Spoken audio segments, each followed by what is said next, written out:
Nate Stanley grew up in Wisconsin, but he plays football in Iowa. He's had his chance at Camp Randall. It did not go well.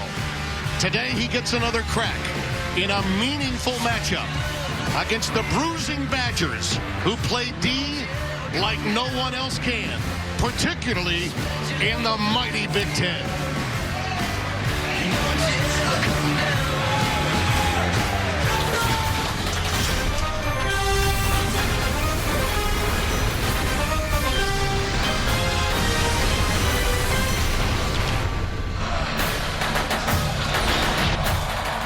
Welcome to venerable Camp Randall Stadium, celebrating 150 years of college football. And since 1894, this rivalry has taken place. It's a trophy game. It's also a very important game, given what's happened in the currency of college football. Because Minnesota just rocked the Who's In world by knocking off number 4 Penn State. Aha! These guys still have an opportunity. Why? Iowa gets to play Minnesota next week. And then the Badgers do. Here comes number 13, Wisconsin.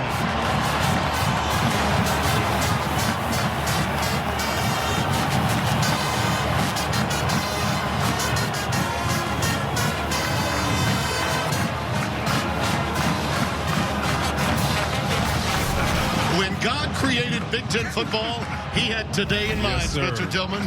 No question about it. And when you begin talking about playing in a phone booth and between the hashes, that's what these teams are all about. It'll be hard fought. They both know what's coming.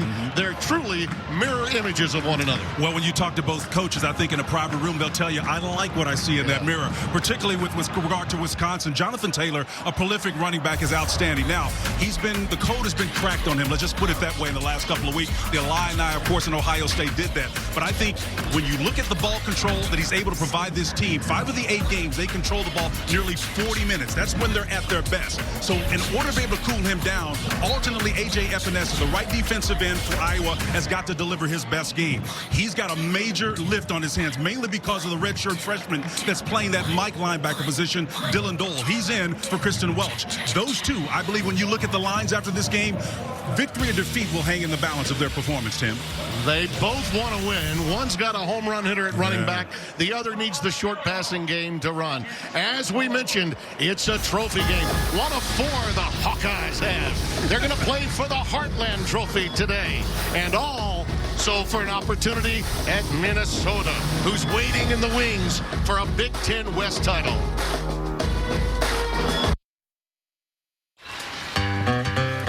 It's our progressive game countdown to kickoff. When we arrived on Thursday, there was snow, there was ice. It had to be bulldozed. It needed to be taken care of to give us the kind of crowd on the field for these two teams to be able to run downhill the way they like in the Big Ten. Chamber of Commerce Day, 42 degrees, winds moderate, 9 miles per hour. It's going to get a little colder as the game goes on. But at the aforementioned Nate Stanley, Coley Harvey, wants a better day this time around. Indeed he does. Tim, Nate Stanley is a Hawkeye, but he's got Badger State blood in his DNA, as you mentioned before. He hails from the town of Menominee. It's about 200 miles away from here, and it's near the Minnesota border. In fact, as a kid, he had a chance to come here to Camp Randall pretty often. It was enjoyable back then, he said. What he also had to mention is that it was not so enjoyable the last time he was here. Back in 2017, as a player, he got sacked 4 times, threw a pick, had a 33% completion percentage. Just an awful day. He knows he's got a chance to play better today. And in fact, Paul Chryst, the Wisconsin head coach who tried to recruit him here, he believes that he'll play better because he says anytime you go through a rough day like that, you can only get even better. And we'll see how much that actually happens today for Stanley. You see the Big Ten West standings, Minnesota in the catbird seat off of that phenomenal win over previously undefeated and 4th-ranked Penn State in the college football playoff standings. And as we mentioned, each of these teams has its shot at PJ Fleck's Gophers. Caleb Shudak will kick it away from Iowa, and back deep is Aaron Cruikshank. And he will take a knee and will bring it out to the 25-yard line. These are two teams that each rely on their forward walls. And Bidiosh, the center, is someone they'll really count on, the junior from Amherst, Wisconsin, flanked by those tackles, Van Lannen and Logan Bruss, who always played big. And I know you love Quintez Cephas, the outstanding receiver, Spence. Yeah, number 87. He's a big body guy. I'm not so sure how many times they're going to take shots at him. They're going to establish their run game first with number 23, Jonathan Taylor. But when they do, believe me, he's the matchup. It's about 80-20, not 50-50 with that guy. And get ready, ladies and gentlemen. They both huddle. And we still are waiting for our first play from scrimmage. Pre-snap flag. Looks like a false start, the preliminary indication. Yeah, but you got a sense of what this team is going to go downhill. They're going to establish number 23 in a hurry.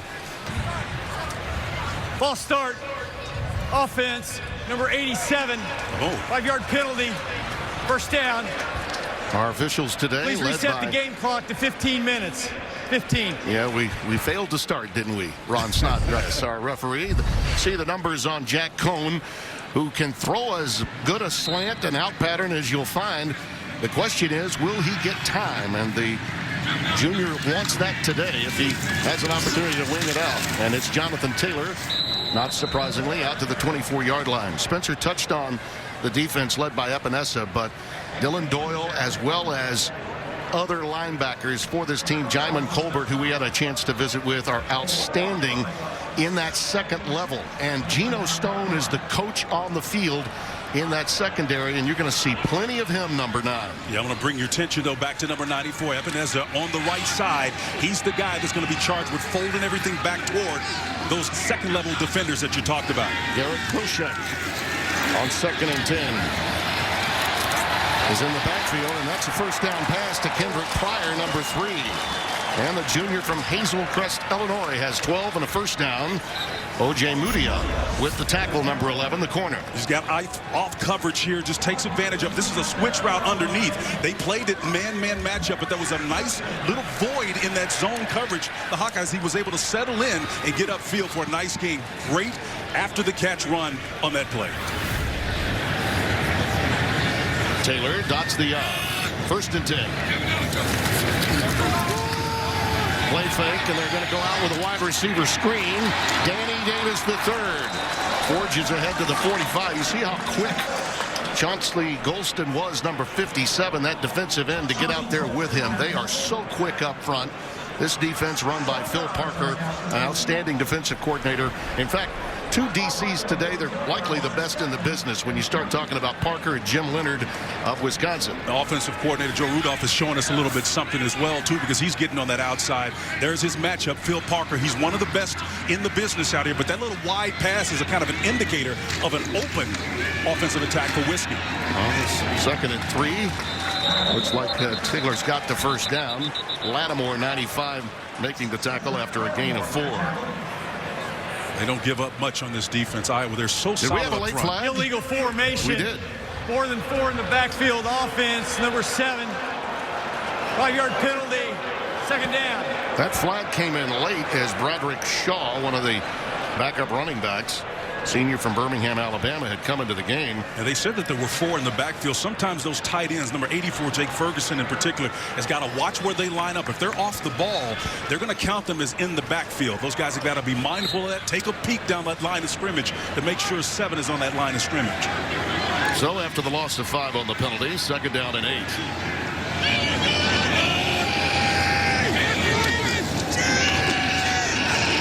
Cone with time, and he throws this one really out of bounds. It was well over the head of Kendrick Pryor. He was also throwing into some double coverage there, rolling to his left. And it's 3rd down and 8. O.J. Mudia among those in that double coverage. Mudia was out there. I'm not quite sure where he was going with that ball. Again, clearly from the onset, there was not very many options. The trajectory on that ball looked like it was not even intended to be caught. It was just thrown away. Well, he's coming off a poor performance against Ohio State, but that's easy to happen. 10 out of 17, only 108 yards in that game. He completes 74% of his passes, though. One back, 3 receivers, 13 personnel. 50% on 3rd down conversions this year. On the cross, it's incomplete. I think that might have been tipped. Yeah, looked like it may have been. Quintez Cephas, the intended target. So the Hawkeyes get the job done. Yeah, Davion Nixon in there, 54. It looks like it was, but Dixon, doing a great job as Dixon in the middle in that field, if you can't get to the quarterback, there's still ways you can affect his sight line by just getting your hands up. Not a tip there, but Nixon showing how to affect the quarterback in other ways. Anthony Lottie will boot it away. Max Cooper, number 19, is in single safety, awaiting at the 20-yard line. Low line driver taken on the run. But Cooper, who has outstanding hands, reeled it in after 33 yards, no return. These are great hands in traffic, we might add. That was not as easy as he made it look. That's why they call them special teams, man. You got to have some courage in there when bodies are flying around like that. To stand stalwart and catch it, protect your field position. Here's that Hawkeyes offensive front. Linderbaum is the center, just a freshman. He's got some help. Mekhi Sargent in that backfield. They'll turn to him a great deal, along with Torrin Young, who's in there now. For Nate Stanley on first down. Play fake, bootleg action, and he goes to the tight end. That's Laporta. Yeah! Big number 84 with a first down and more. He's up to the 45-yard line. That's a 16-yard gain. Here's your tight end right here, Tim. He's lined up on the opposite side. When he comes underneath all of this formation, a tremendous job of him getting that little soft spot in there. Then it's just an individual effort to get upfield and to get extra yardage. Number one, excellent design, a better finish.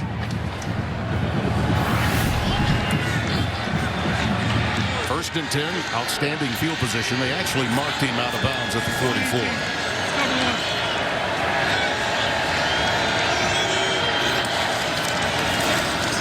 Young, nothing doing, trying to go towards the boundaries. Kept it alive, though, and got more than he probably should have out of that. It looked like at first glance he was going to be stopped at the line of scrimmage. Jack Sanborn to stop, a gain of 3. There you see the numbers on the year in the Big Ten for Nate Stanley. The problem for Nate is the sacks that he's given up. He's been sacked 12 times in the last 4 games. If they can keep him upright, Spencer, he can have a big day in the air. Certainly he's got a big arm. Well, he's certainly matured over the last couple of years, and he was 20 years old as a sophomore, came here and had a miserable performance. The pressure kind of got to him. He acknowledged that to us as well, but a lot of growth has taken place in between time. 2nd and 7 out of the power set. On the curl, he goes to the tight end, a negligible gain. But again, the short passing game of 4 yards. That's Nico Regani, number 89, coming away with that reception. That defense for the Badgers is something else. Bryson Williams, the nose, he'll be lining up right over that freshman all day long, Spencer. And this is a linebacking core that's accustomed to making big plays. And no one better than Chris Orr out of DeSoto, Texas. He's the man in the middle, number 54. Watch him. He runs and chases, a little bit undersized, but he tells us he plays with leverage, and that makes up for it. 3rd down and 3 for Stanley. There he is, sacked. And that is the book on Iowa. Get him on the ground. Matt Henningsen, 92, bolting through. A loss of 8, and it'll force a punt formation. It's a game in the deals. Look at the left guard and then the inside linebacker. Your guys roll this thing, and we'll show you the little games that's taking place up front. They take them a long time to sort that out for Iowa up front. Until they're able to do that, they're going to continue to bring those kind of games and deals formations to confuse their blocking assignments. Well, we mentioned Menominee, the home of Stanley. Menominee Falls, the home of Henningsen. That's only about 50 miles east of Madison. Off the bounce, it's fielded by Jack Dunn. He gave a fair catch for that, so he could not move on it. It was an invalid fair catch. It was an invalid, yes. Can't do that. That's the book, though. Get Stanley on the ground, and Wisconsin did.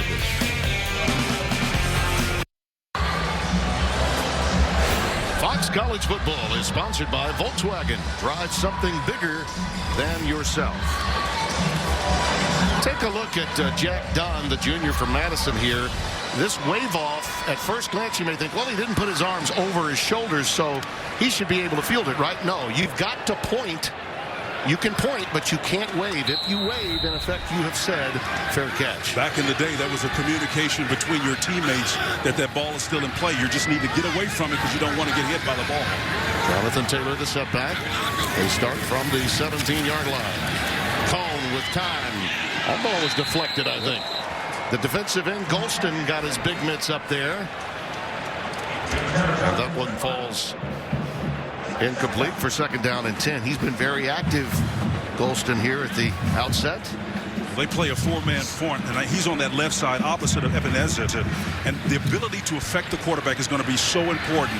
Wisconsin's not going to take a lot of shots downfield either, as they come out in the 3 wide receiver formation. It indicates as much, but they got to be able to affect the quarterback nevertheless. Nothing doing for Taylor. Let's get a game break from Los Angeles. Here's Sam Farber. Guys, a lot of folks thought today was the day Minnesota would turn into a pumpkin hosting Penn State, but this interception by Jordan Howden sealed a 31-26 win for the Golden Gophers, who go to 9-0 for the first time since 1904. Back to Tim and Spencer in Madison. That's a Browse Financial game break. Thank you, Sam, in Los Angeles. 3rd down, 7. That's A.J. Taylor in motion. Oh, he moved prematurely, and we've got a flag. After he motioned out, he was ahead of the snap. That's an easy call. False start. Offense, number 4. 5-yard penalty. 3rd down. Short motion, you can see can't get set. He's already moving forward. And that's just lack of discipline there. And Coach Chris is not excited about that. Got to understand, of all people, the guy that's in motion has got to understand when he can and cannot go. Talk about growing up in this area. Paul grew up a coach's son just 8 blocks away from Randall Stadium. 3rd and 12. Cone out of the pocket. That one's a free ball. That's a live one, and Iowa's got it. At the 16-yard line, literally taken out of his hand. Cedric Lattimore has the recovery. Epinesa knocked it free. Not surprisingly, A.J. on the field with a payday. Is a fumble recovered by the defense. 1st down, Iowa. Epinesa gets out here in a wide 5 technique on the outside. It makes it tough for a big lineman to try to affect him, but he not only closes that gap, he gets there fast enough, was able to get that hand on the ball and chops it down before there's forward progress. We told you at the top of the show, he's going to be the guy that's going to affect this defense in a significant way. When you look at the line, Timmy, after this is over with, he's going to have an impactful game if Iowa wins. That's exactly what Phil Parker, the defensive coordinator for the Hawkeyes, told us. They had to create turnovers in this game. That's play with leverage, hold your keys, keep everybody in front of you, but be daring enough and get those turnovers. That's how you balance it when the other team's got a home run hitter like Jonathan Taylor. Got him wide open. You got to get rid of that ball. Stanley, a little bit late with it, as you suggested, and it falls incomplete, but we got a flag down. Laporta, 84, was the intended receiver. I kind of like to see him get the ball to Tracy a little bit faster. Tracy's coming in short motion. You'll see him come across this way, but when you see him in motion, get rid of that ball fast, because there's a lot of water between him and the inside linebacker that's trying to defend him. You got a little man coverage. Defense, number 1. Half the distance to the goal, automatic 1st down. Well, you saw that mugging of Amir Smith-Marsette by Fayon Hicks. That's the reason for the penalty. But you're right. There's no doubt Tyrone Tracy was running free. Yeah, they had what we call a man over concept. In other words, the defenders on that 2nd level were playing zone. The mugging took place. They're playing man on the back end. So if you're the quarterback and you're rolling out, it's about finding the soft spot between those defenders. Got to get that in the hands of Tyrone Tracy quicker. Single back, Torin Young from the 8. Young burrows to about the 6, gain of 2. Zach Bond, number 56, with the tackle. Torin is another one of those local kids from right here in Madison against Northwestern back on the 26th of October. He toted it 9 times. His career high 131 yards happened against Middle Tennessee. So he's got some capability, and you can see that Kirk Ferentz, another outstanding veteran coach, is going to use every guy he's got in his artillery to tote the football. Goodson, Mekhi Sargent as well. Stanley, plenty of time. Back to the end zone, incomplete. Excellent defense. Yeah, great coverage. Smith-Marsette, the intended receiver. Caesar Williams, 21, right there with him, the young man from Grand Prairie, Texas. Well, you got heavy personnel in there. Look at the coverage on the back end. Again, they're playing just a simple concept. Looks like a cover two at the line of scrimmage or a four cross. See all those red shirts close to the end line? That's tough to find any space in there, much less an open receiver. That's great defense. Iowa 26 of 27 in red zone scores, 58% of those touchdowns. This is 3rd and goal at the 6. Out of the gun, Stanley in trouble. Forced to get rid of it, just unloaded as once again up the gut. A lot of pressure coming his way. And they'll have to settle for 3. Yep. There's Jim Leonard. Talk about pedigree. So much time spent in the NFL. Also, it's Justin Wilcox's protege as well. So many in his career have played a strong role. One of the best young coordinators in the game. Duncan for the field goal. 19 of 22. This one is from 24 yards. He did manage to get it through. Hey, as long as it counts, right? 3-0 off the turnover, Iowa. Fox College Football is sponsored by Geico. 15 minutes could save you 15% or more on car insurance. And by AT&T. Well, today's game not the only rivalry this weekend. The annual Rusty Bucket Flag football game between the school's managers took place last night. Apparently, a very controversial game winner, too. We might have needed Dean Blandino to analyze that the way they wanted. The Hawkeyes won 20-19 in double OT. That ended an 8-game losing skid for the Hawkeyes managers. You're going to say this kind of mirrored this series. Yeah. You know, when Kirk Ferentz began his coaching career, he had a nice run against Wisconsin, but he's dropped 6 of the last 7, which tells you a little something about how dominant this Badgers defense has been in recent years. Aaron Cruikshank again is back deep.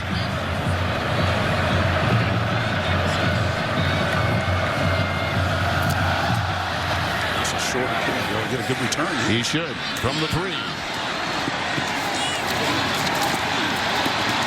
Just as you called it, he does manage to make the 29-yard line a 26-yard return. Timmy, the impact of those short kicks allows those guys on the coverage unit to come down, but it also allows the guys blocking to set their blocks quicker. They don't have to hold them as long, and the return man can get upfield and get positive yardage. Great field position for Whiskey. Well, you see the turnover story. In the last 3 games, they committed 6 after really playing pretty clean football the first half dozen games of this year. The last turnover cost him 3. Jonathan Taylor, the setback. He is the lone setback. Ferguson, the tight end. And Taylor, boy, that's running heavy and hot. 11 yards, and what a fine young man he is. We spent quite a bit of time with him yesterday. Nick Neiman made the tackle, and he talked to us a lot about the control of the mind and how much of that is playing a role in his career as a running back, and so many others in today's college football. No question, he really modeled the game of Arian Foster, the former Houston Texan, who had a similar approach to the game. We'll talk about that later.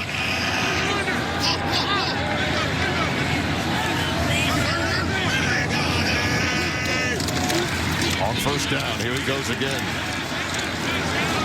Forward progress not stopped at about the 46. They finally wrestle him down, and with more on that mind control, here's the always thoughtful Coley Hart. Yeah, it's called mindfulness, and actually in the words of Jonathan Taylor himself, mindfulness is an avenue to relax and a way to reset your mind. Tim and Smith, why don't you just take a deep breath in and a deep breath out, right? Yeah. So we're talking about some higher level stuff, as you said. At Wisconsin, they've got what's called the Center for Healthy Minds, and one of the directors of that program has been working with the Badgers football players, men's basketball and volleyball, and I'll finish after this play right here. A lot of motion right there. Hey.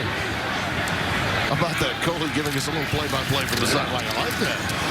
Popping free, Taylor right on cue inside the 35. Geno Stone, the tackle. Go ahead, Coley, finish it up. Yeah, so the idea for Chad McGahee, he's the director of the program there at the Center for Healthy Minds. He wants to make sure that the players get themselves back to a state of focus when their minds start to wander. And essentially that's breathing mechanisms, that's touching cloth or whatnot. Taylor told me that he actually practices the 4-5-6 breathing mechanism on the sideline when he's not in the game. That's breathing in for 4, holding it for 5, releasing for 6. And we'll see it may be having an impact on him on this drive. Well, he's averaging 7 yards per tote right now with 35 on 5 carries. There's the out pattern to Danny Davis. And he's up to the 40-yard line in good field position. Think about the great yards and the people he's up with in terms of yards per game. Some of the all-time greats in the history of college football. Oh, Jay Simpson, as Chris Schenkel used to call him back in the day. Oh, Herschel. Oh, you Herschel Walkers. Larry Munson once said of the great Georgia Dog. And Jonathan Taylor, 148 per game. Well, the Illini and Ohio State kind of cooled his jets in recent weeks, but I'm telling you, he's a threat to go the distance every time he touches. Little delay. And again, it's that combination of power and speed, and he's well aware of the history of the game. And I mentioned Bo Jackson, Herschel Walker, and as those backs, and he said he took it a step further, talking about some of his contemporaries. And he mentioned Foster and Adrian Peterson, but then he started talking about Melvin Gordon, who preceded him, and guys like Anthony McFarland, who's been injured this year for Maryland, and many others. DeAndre Swift, Reggie Corbin. Oh, by the way, the Great Dane in the modern era of Wisconsin lore got it all going. I love the nugget of make the place better than when you left it. I mean, that's the incentive that they put out in front of each other. Each back leaves it better. Both tight ends moved simultaneously. Impressive. And Taylor goes back to the weak side. They vacated. Interesting concept there, huh? He takes it inside the 30 to the 28-yard line. Matt Hankins in there to make the tackle. Tim, this is what I meant when I said they don't have to necessarily be prolific. That is, have these big, long, explosive plays. They just need to control the clock, which is really the reason why they've won when they've won. Like I said, 62% of the time, they've been able to get right at 39 minutes in terms of time of possession. That is dominant by any standard. And if they can do that against Iowa, it's going to be a long afternoon. Nakia Watson, number 14, checked in now in the backfield. Out of the shotgun. He'll take it with those fresh legs. Nakia inside the 20, down to the 17. Hankins again with the stop. Redshirt freshman from Austin, Texas. Number 14. Excellent blocking up front. Nakia coming back across the formation, and it shows you the ability of these big guys to move in space. Got a lead blocker coming up in front. Rush at the right tackle position. If block comes underneath that, to clear a path. Working a little misdirection right now up front for the Badgers. It's not about just running downhill. They've got this Iowa Hawkeyes defense on its heels a little bit.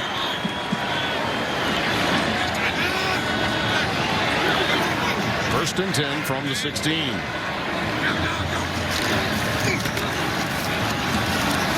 Steady diet of Watson now. Ahead for a couple. Jack Kerner, number 28, an original walk-on. Kayvon Merriweather got hurt. Kerner was forced to play, and now he's sort of Wally pipped his competition. He can't get him off the field, this guy. Big Tens for you, baby. You get off the field. 21 years as head coach here, longest tenured coach in the FBS. One of the great ones right there, man. Yeah, has his son Brian as the offensive coordinator. Second down and 8. Quick drop. Cone's pass incomplete. Thrown low and a lot of pressure coming. Taylor was the intended receiver. Effective with just a 4-man rush. And again, that's what Iowa does when they can get pressure with their 4. Those 3 linebackers are going to be charged with the responsibility of being engaged in protection, and that's exactly what they did there in terms of coverage, is help those 4 guys get up front and contain the run. He's got to have that clock in his head, doesn't he, about Epinesa? No question. It's already cost him once, and that time Epinesa was on his doorstep. They got 5 wide here. They're going to empty the backfield. They're going to bring the big fullback. Roshek, look out. They go to the wide receiver. That's Quintez Cephas. He's got it at about the 10. He gets inside the 10 to about the 8.5. Hankins ushered him out. Yeah, Matt Hankins did a nice job on that corner route out there. Occasionally they'll be asked to do straight man coverage out there. It's rare that you're going to see this Wisconsin team go with the 5 wide out look you just saw. But when they want to get you on an island, they're capable of doing it. 4th down, and they're going for it. Yep. Brought in the heavies. The big uglies for the Badgers have come in. Well, prior to this, saving the turnover, both teams punted on their first possession. Obviously able to get 3 points off the turnover, but this is the kind of game it's going to be. Points are going to be hard to come by. 9 of 11. Think about this. 9 of 11 on 4th down conversions. That's one of the reasons you go for it. Wisconsin. It's an 82% clip. This will be a full timeout.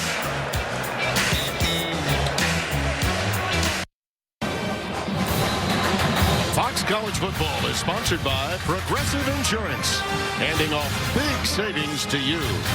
Well, you may see that many of the stands in the end zone are not filled. Colby Harvey has some information on that. Those tickets are sold.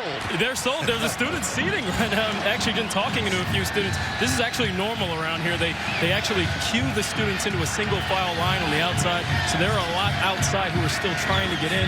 It's just a way of keeping order here at Camp Randall, because you know how raucous this place can be. Yeah, great for the pizza joints nearby. Here's Stocky in the backfield, and you see Garrett Groshek in the Wildcat, 37 at quarterback now. And a flag comes down pre-snap.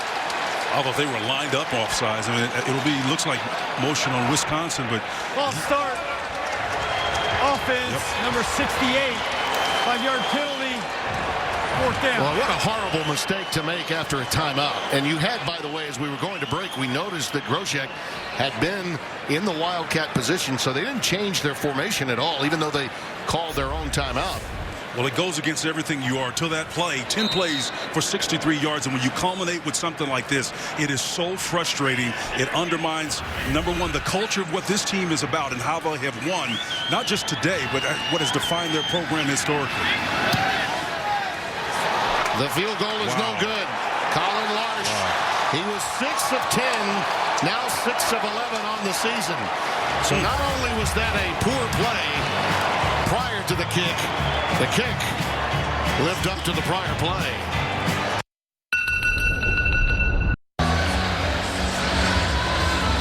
Nothing our score. We've got one to watch, sponsored by Credit One Bank, and Jack Sanborn is that guy. Boy, he's got a lot of good guys around him, but this sophomore from Deer Park, Illinois will lay the lumber in a defense that's about inside linebackers reading their keys. After the missed field goal and a 24-yarder, here's Torin Young toting it up to about the 25-yard line, a gain of at least 4, maybe 5. And it'll be 2nd and 5. Tim, you talked about Jack Sanborn, 57. Opposite of him will be Zach Bond. And the thing I like about both these guys, they're very active. You pointed out it's a 3-man front. That's an odd number. So it's an odd front designed to allow those linebackers to flow and let that nose tackle create lanes for them. And you'll see them active today. It'll be fun to watch them.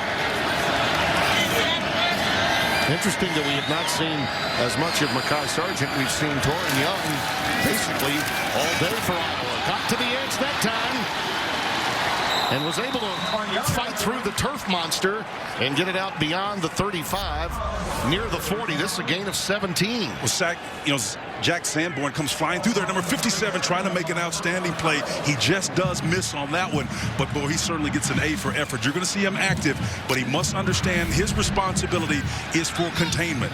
Anything that gets outside of him, it's typically an assignment bust. There's Brian Ferentz, the offensive coordinator and son of the head coach Kirk Ferentz. Spent some time in New England as an assistant to Belichick as well. Nice jump stop maneuver there by Young. This junior from Madison is running with intentionality. I'm guessing because he's a Madison kid. This is another one of the reasons why you let him roll. No question about it. Again, you let him roll for a couple of reasons. Number one, the pressure that was coming came away from the field. Reggie Pearson, the strong safety, and naturally the play was called to go against it. So sometimes you guess right and you run where the numbers aren't. That's something that Kirk Ferentz is used to doing. He's one of the best in the business. Played at Monona Grove High School here in Madison. Loving to run it downhill. They got a huge crowd in the middle of this field. Running backs dig it. Quarterbacks never do when they go up against Wisconsin. Into the first. The Hawkeyes by 3.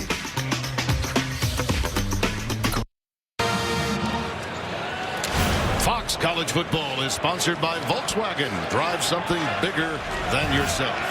Camp Randall Stadium. Remains the setback. It's 2nd down and 4 as we open the second quarter. 1 turnover led to 3 points. That's the difference in the game so far. Young, nice cutback. Yards after contact. Look at this kid from Madison go against the bruising Badgers. Zach Bond, 56, runs him down. Boy, I'm impressed with Torin. This young man running heavy, and as we mentioned, Spencer, with intentionality. Oh, yeah, and he ran over a few people, as you said.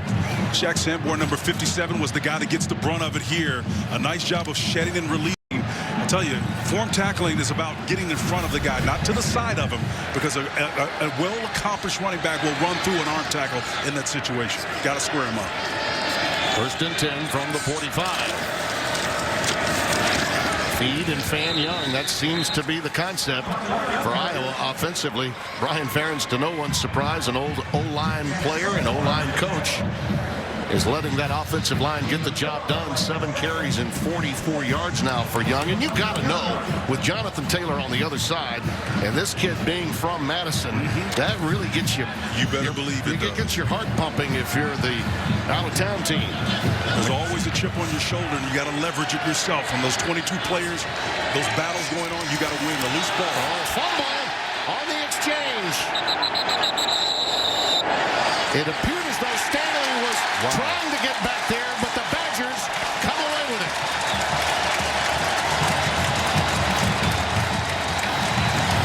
It's Sanborn, the one to watch.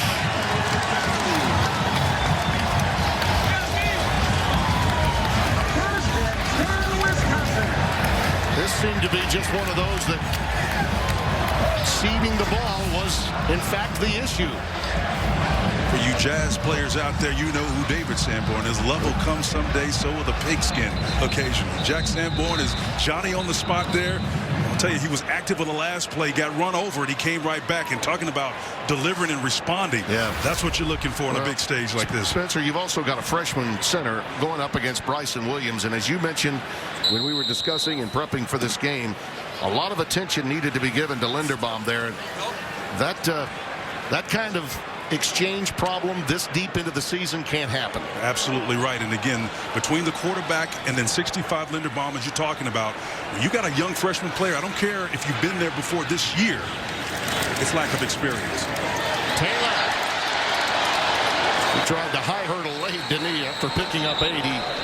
Will net 9 before Jack Kerner dropped him. A little back and forth going between Taylor and the defenders as he gets back up. Great turnout block by Logan Bruss, the right tackle. Man, that was just a huge gaping hole left for Jonathan Taylor, and he showed you again, didn't it?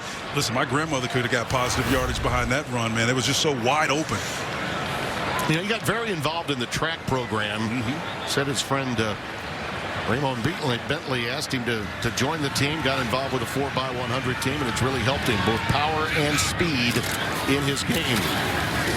Here he is again, just staying with it, won't go down easily. I think his forward progress will net the 46-yard line. Dylan Doyle with the stop, the first to get there, the freshman from Iowa City. And Tim, that's a 4-yard gain there, but the thing I really love about Jonathan Taylor, he's a bit of an outlier. A lot of times when you get guys who have track backgrounds, they have a reputation of not being physical. Not so with number 23. He's a physical guy. He converts speed to power, and plus he can outrun you. He's got top-end speed, almost world-class on the back end. He's that good.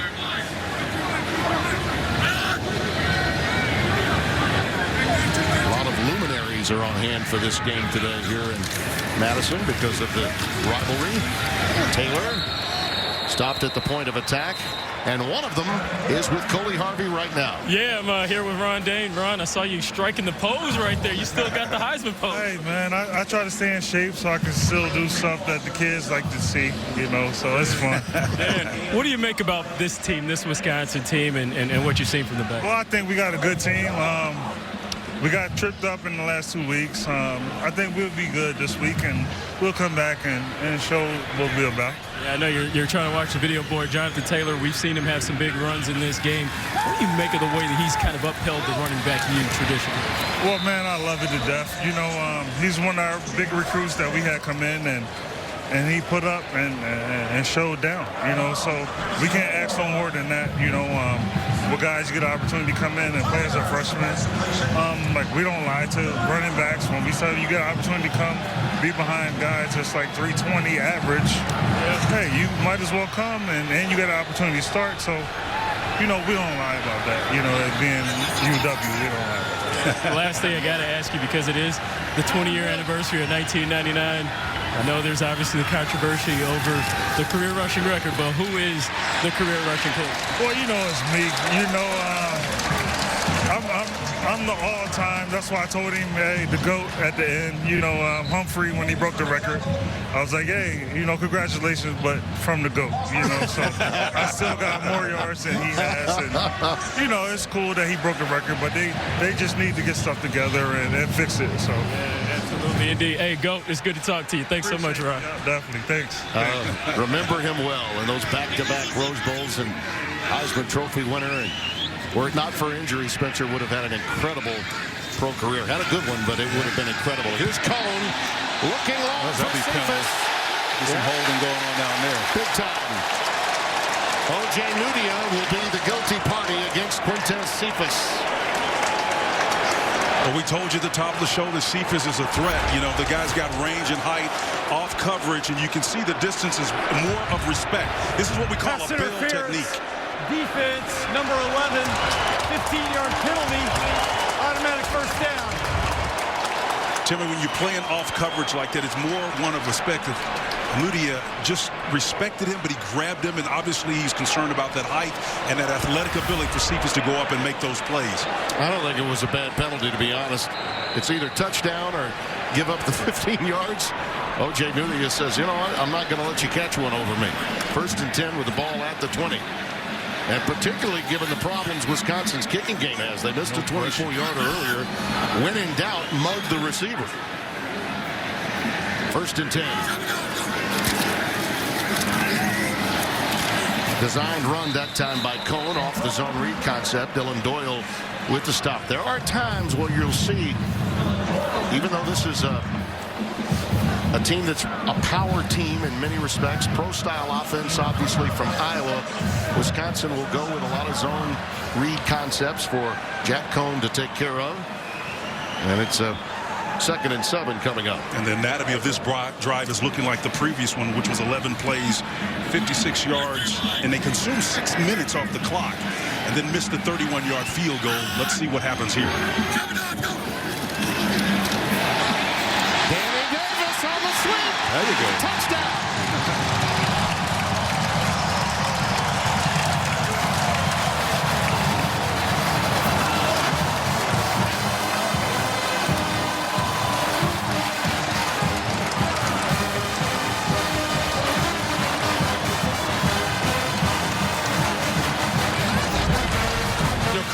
Get blocked by the tight end right here. When he comes off the ball, you look and see it's a tremendous opportunity for Jake Ferguson to make a play in space. That's all you need when you've got a guy that's got athletic speed and talent to get to the corner. Davison just gets in there, but again, it made possible by the block by the tight end. Great blocking, and way to pay off this drive, like alternately the previous drive, missed the 31-yard field goal. That's Wisconsin football right there. Larsh will try to tack on the point. 7-3 Badgers. That was Danny Davis's first touchdown. Hard to believe considering how many times they've turned to him. 59-yard drive culminates. Yeah. Give me some, Rondane. Give me some. College football is presented by Volkswagen. Drive something bigger than yourself. And is sponsored by Bud Light, reminding you to keep it crisp responsibly. Tim, maybe Wisconsin needed something here. We look at that last touchdown. I think what started off was the field position, starting off at the 41-yard line, and then an athletic Davis dive in with some help from his tight end. Sealed it, getting a different outcome than the prior drive where they missed the 31-yard field goal attempt. That's his first touchdown of this season. He has had touchdown receptions in the past. That was his first rushing touchdown ever. Let's go down to Coley Harvey. Well, our Volkswagen Drive Bigger moment of the game, the Wisconsin Department of Athletics kicked off the Wisconsin Shoe Project for the 2019-2020 season.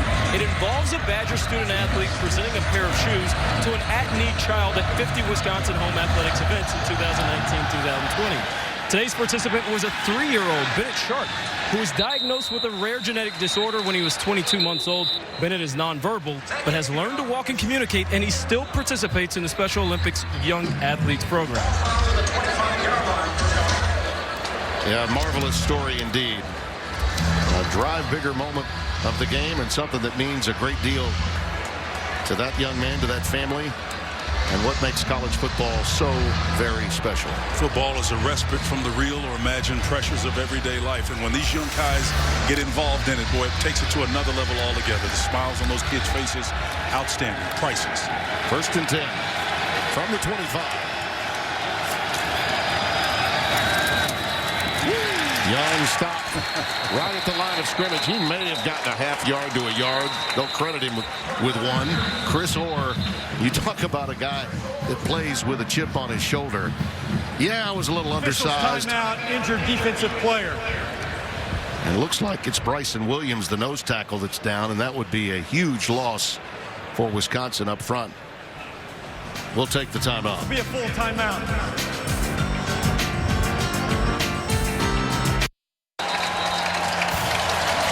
Noon Saturday is sponsored by Ice Cold Dr. Pepper, the official drink of Fansville.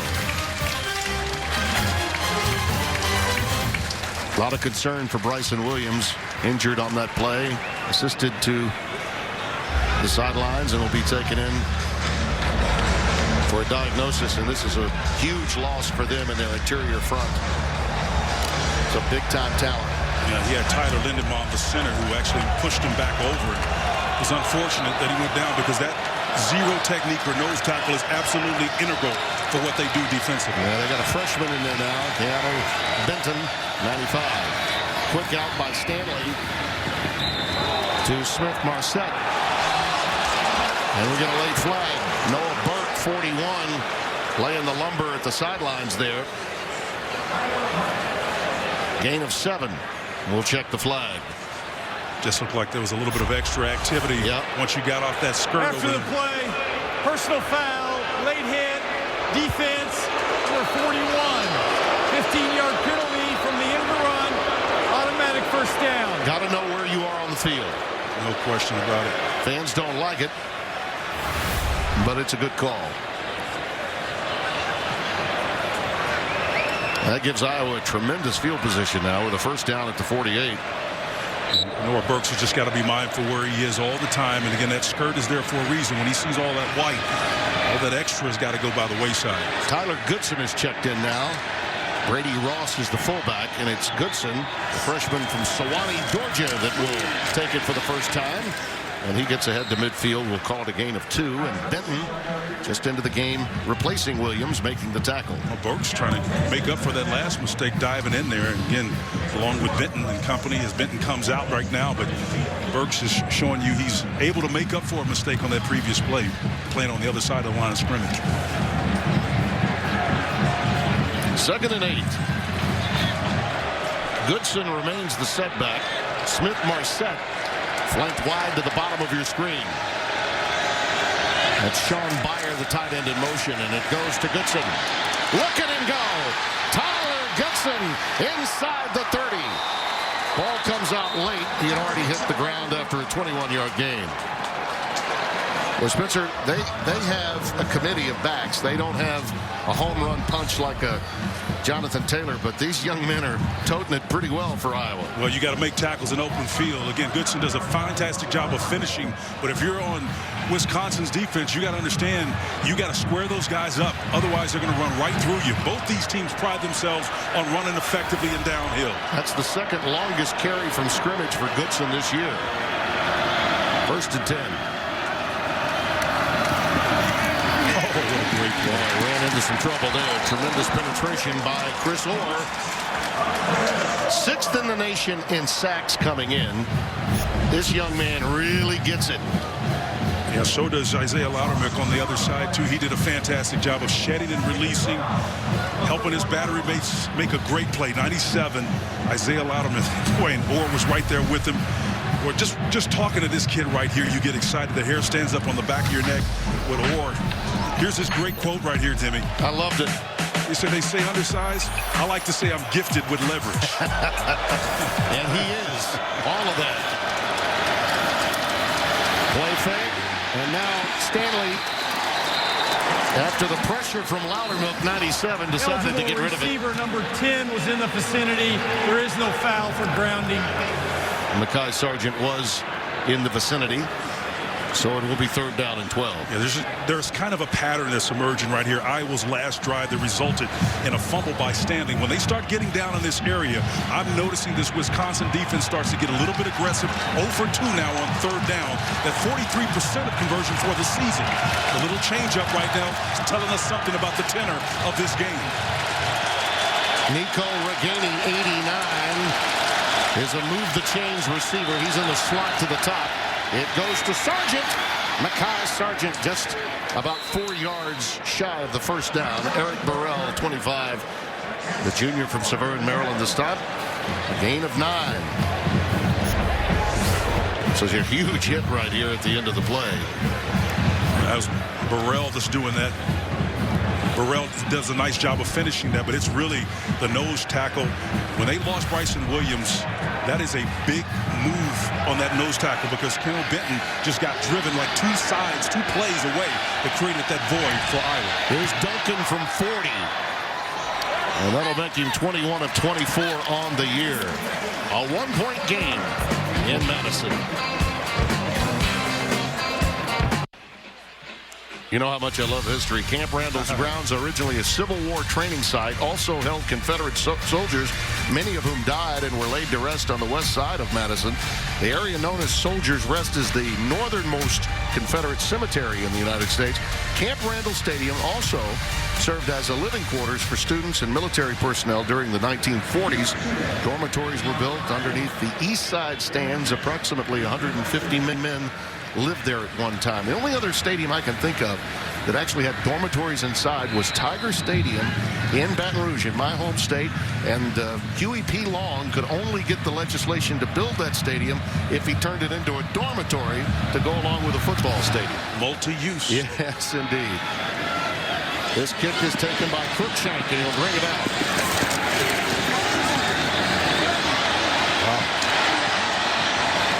Tell you, pretty inventive to get it out to the 25-yard line. And speaking of those LSU Tigers, time now for a game break. Here's Sam Farber in Los Angeles. I'm going to give you the bad news first. So 20 days after ankle surgery, Tua Tagovailoa looks just fine for Alabama. 64-yard touchdown to Devontae Smith. Good news for you as an LSU fan. They missed the PAT. LSU since the field goal, and they got it in the red zone late in the first half in Tuscaloosa. Now, that may be good for the LSU fans, but I'll remind people I'm not a fan. I just broadcast the games. Can't help where I'm from. Taylor. Ahead to the 27. Out to the 28-yard line. Dane Belton, who plays that cash position, made the stop. Here's some weekend headlines. The big one, of course, Minnesota. Row the boat, baby. What a huge win. That biggest victory there since 1960. Baylor escapes TCU, which is great news for Oklahoma as they get a chance at the undefeated Bears. LSU with that lead, as Sam mentioned, and Iowa State and Oklahoma coming up later tonight. Joe Davis and Brock Hewitt and Bruce Feldman will have that for you here on Fox. All right, we're trying a little matchup defense here. They obviously are going to play a man concept. On 2nd and 5, Cone airmailed that one. Had his man prior. A little conversation, a little woofing after the fact between he and Geno Stone. Gino's responding to that. Stone was out there too. Matt Hankins also on the back end. Both those guys, number 8 and number 9, the safety and the right corner, respectively, engaged in what they did at the last minute. They swapped responsibility. So that's kind of an indicator of how they choose to prefer to match up. That is personnel that fits the skill set of the person they're trying to defend. And that's a little snapshot. If Wisconsin is looking what they're doing, they may try to manipulate that with some movement. Garrett Groshek has come into the game. He's the setback. Will stay back to Chip. And that pass is caught.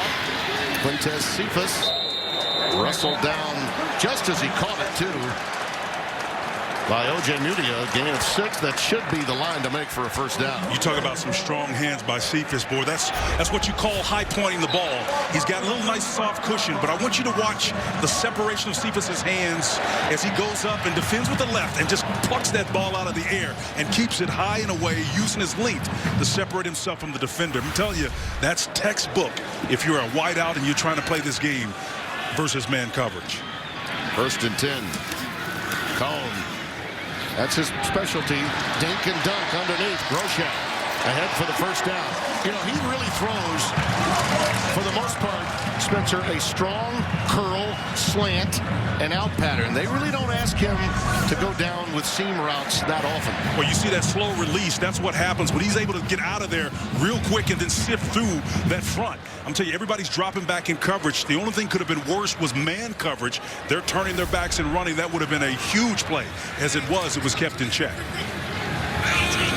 1st and 10 from the 46 for the Badgers. In trouble now. And the turf monster got him as he was trying to get his feet and traction and make a move. He loses 4 on the play. He was trying to escape the sack, and when he did, he just lost his footing as Phil Parker's defense continues to bring the heat. It's just those 4 men up front, Lattimore, Reef, and company, Ebenezer on that right side. They're playing 4 down linemen, and they're trying to control, in some cases, just 1 gap if they're stunning to that side. If they're trying to play 2 gap, they're really relying on those guys behind them to make a play.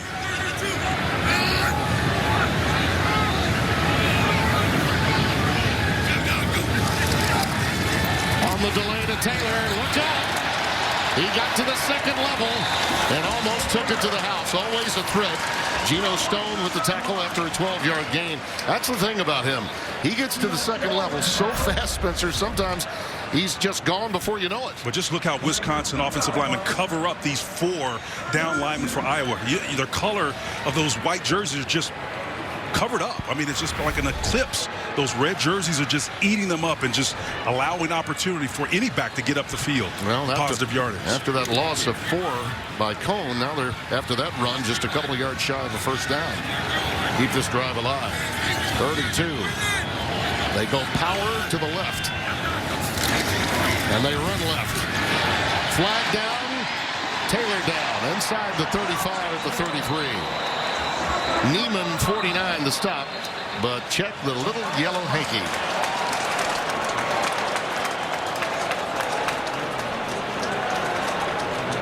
Offside. Defense, number 97. Penalties decline. Results play. First down. They got Van Valkenburg, 97, in the neutral zone. 13 carries now, 92 yards. Here's the play, what makes it work here. The tight end secures that outside reach. You got 2 tight ends on that side. And again, Jake Ferguson, 84, the tight end, was able to get out there and seal that outside to allow his back to get maximum yards. Now they go in the eye. 1st and 10. Well, getting up to about 93, 94 yards before Davion Nixon pushes him back. Gain of 3. Just a workhorse. I mean, he is absolutely, you think of the great Alan Amici, they called him the horse. Oh, yeah. Remember, he was the real horse who later went on to fame in the NFL, played in arguably the greatest game ever against the New York Football Giants in that overtime win for Johnny U. Amici played here, but this kid is a workhorse, no doubt about it. So much of the nomenclature during that time came from the war era when they actually still use horses in competition. Yep. 4 horsemen. 2nd and 7. Cone to Ferguson. Look at him go. Crowd responds. The second effort will get him to the 16. Geno Stone the stop. That's the matchup that they like, again, with the tight end. Geno Stone, number 9, was there. You got 3 receivers to that side with off coverage. Everybody's got a nice cushion. And just turn this into an out cut. And then you have to have the safety, strong safety, Geno Stone, having to come up and play support. I mean, he's 8-10 yards deep. By the time he reacts and responds, you know, that's an easy 8-9 yard gain. Another long drive, the 10th play of this one for Wisconsin.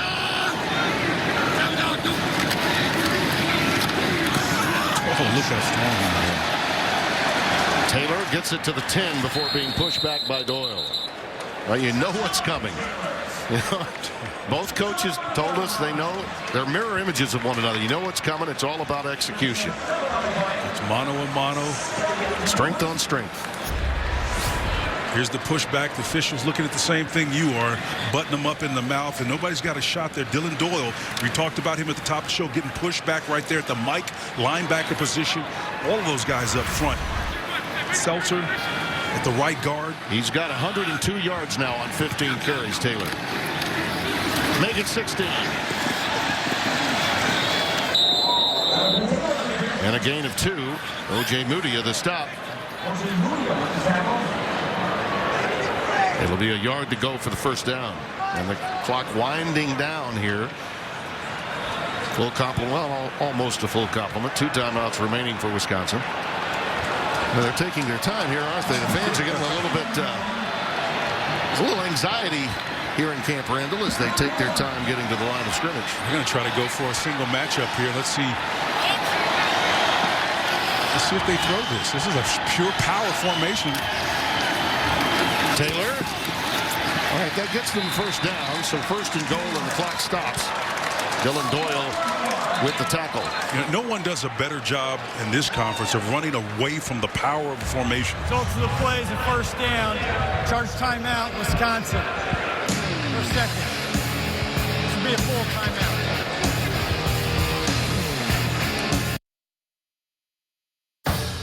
Coming up on the State Farm halftime, no Chase Young, no problem for number 1 Ohio State. Upset alert level was at an all-time high in Minneapolis between unbeaten Penn State and Minnesota. Plus, that was Tua Tagovailoa and his ankle fared against number 2 LSU. Guys, see you at the half.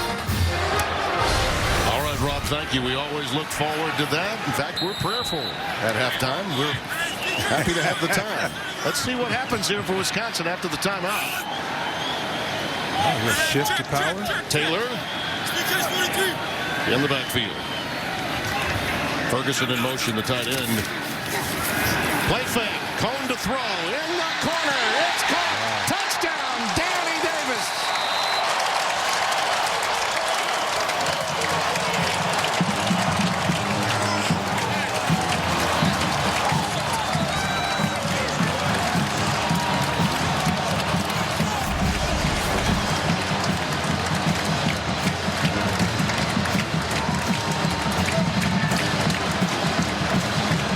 It was right there, wasn't it? I don't think Iowa had any problems dissecting what was taking place. It's just a double shift in the motion from power to field back to weak that got him confused in the end. It was just enough. Well, a touchdown rushing, a touchdown receiving. Double D's having a day. We talked during the break that if they absolutely threw it, everyone would be surprised, and we were, and Iowa was. No question. I mean, Cone actually prolific, 6 of 7 passing, plus this TD in the second quarter. And in terms by their standards, that's a bountiful day in the passing department, Tim. It is. Impressive. Got to be impressed with how Cone has engineered these drives. They had one 6-minute that got them nothing. They missed a chip shot field goal. But in a game where you know it's going to be close, a touchdown is a valued commodity. Amir Smith-Marsette is back deep awaiting this kick. Only 14 seconds until halftime. Rob and the guys back in Los Angeles have a lot of news. Much news being made on this November day in college football around the country, and specifically in the Big Ten, where Minnesota came away with the win of their that's a millennial win. Yep. It really is a millennial win what Minnesota did today to Penn State. Well, it was impressive, and again, they continue to roll the boat. And then these two teams right here obviously going to face Minnesota, and they get a chance to fend for themselves. We'll see.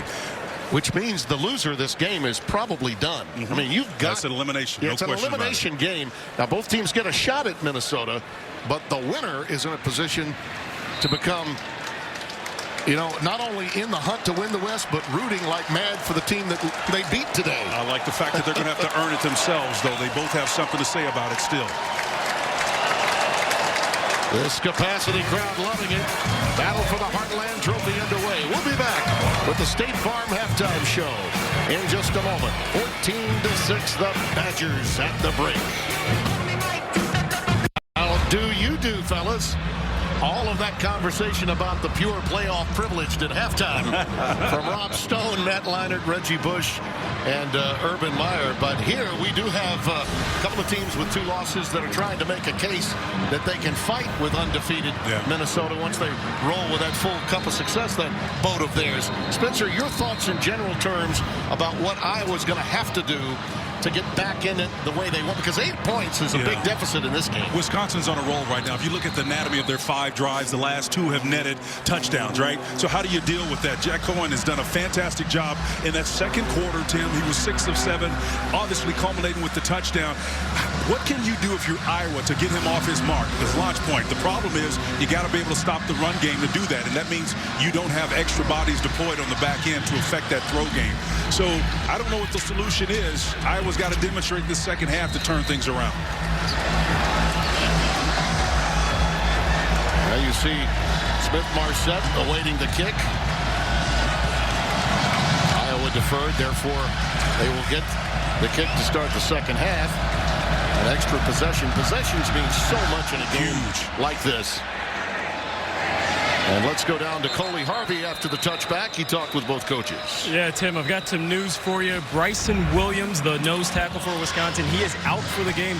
Paul Chris tells me that the long-term prognosis actually looks good. It's a lower left leg injury, but he is done for today.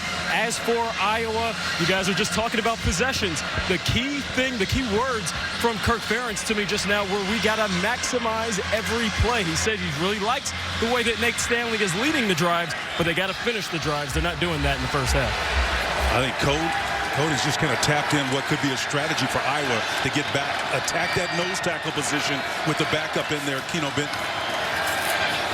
Quick out pattern. Incomplete. Smith-Marsette was the intended receiver.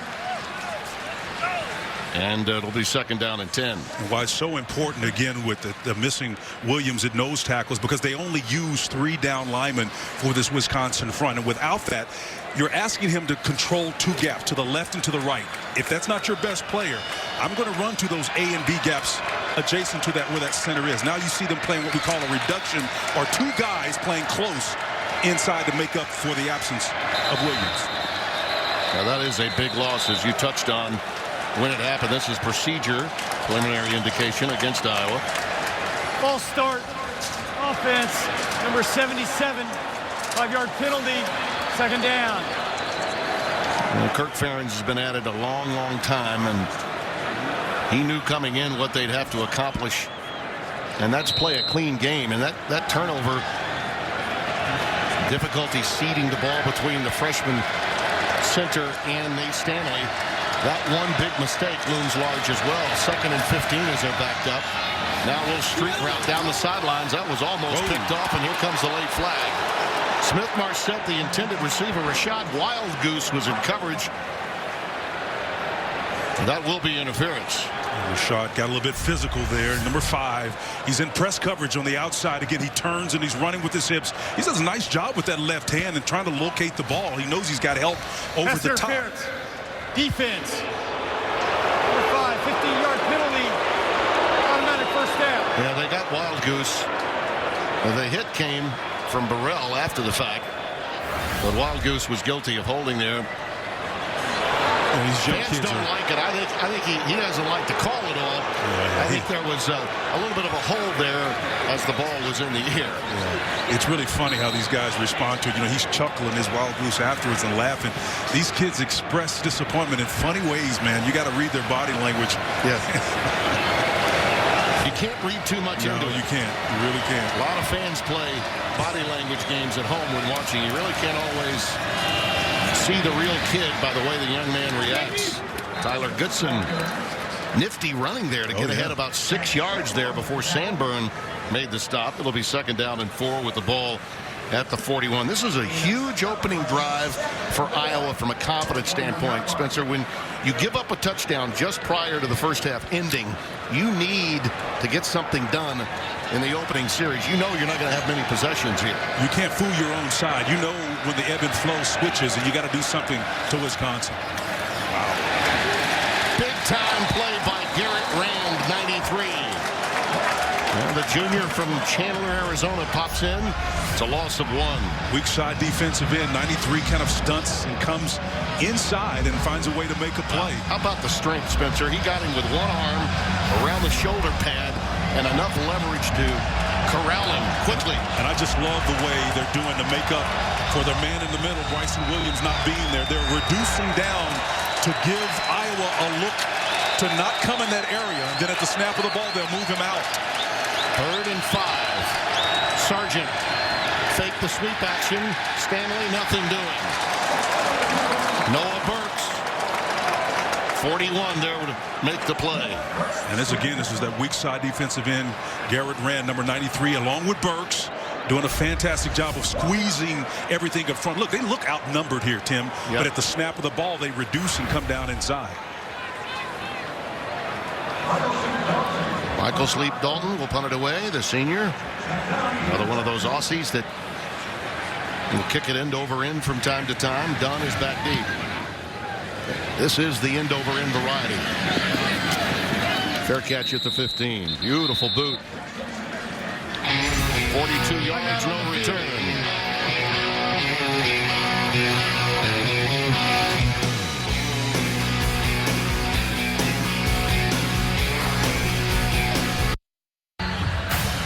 Fox College Football is sponsored by Ice Cold Dr. Pepper, the official drink of Fansville, and by Progressive Insurance, handing off big savings to you.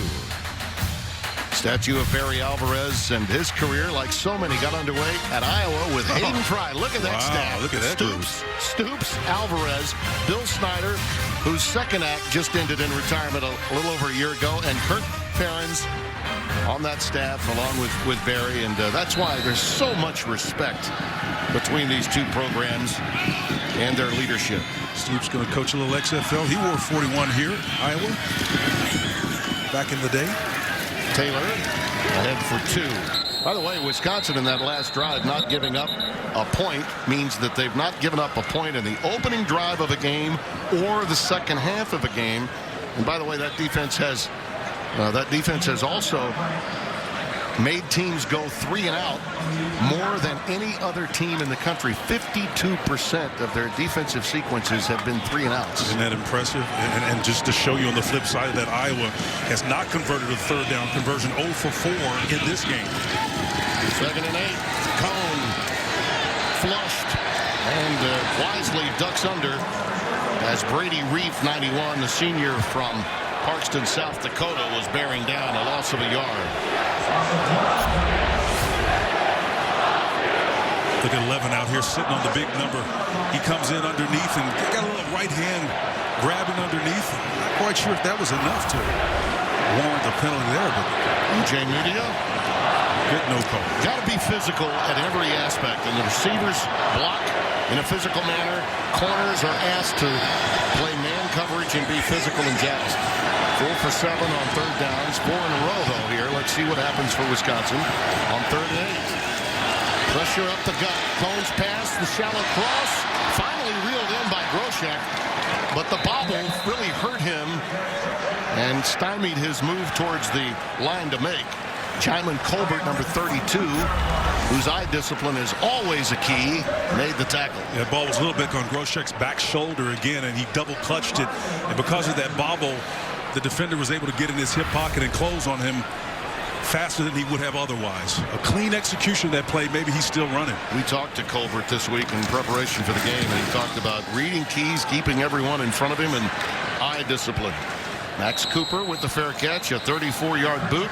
Iowa's got some outstanding field position again at the 42.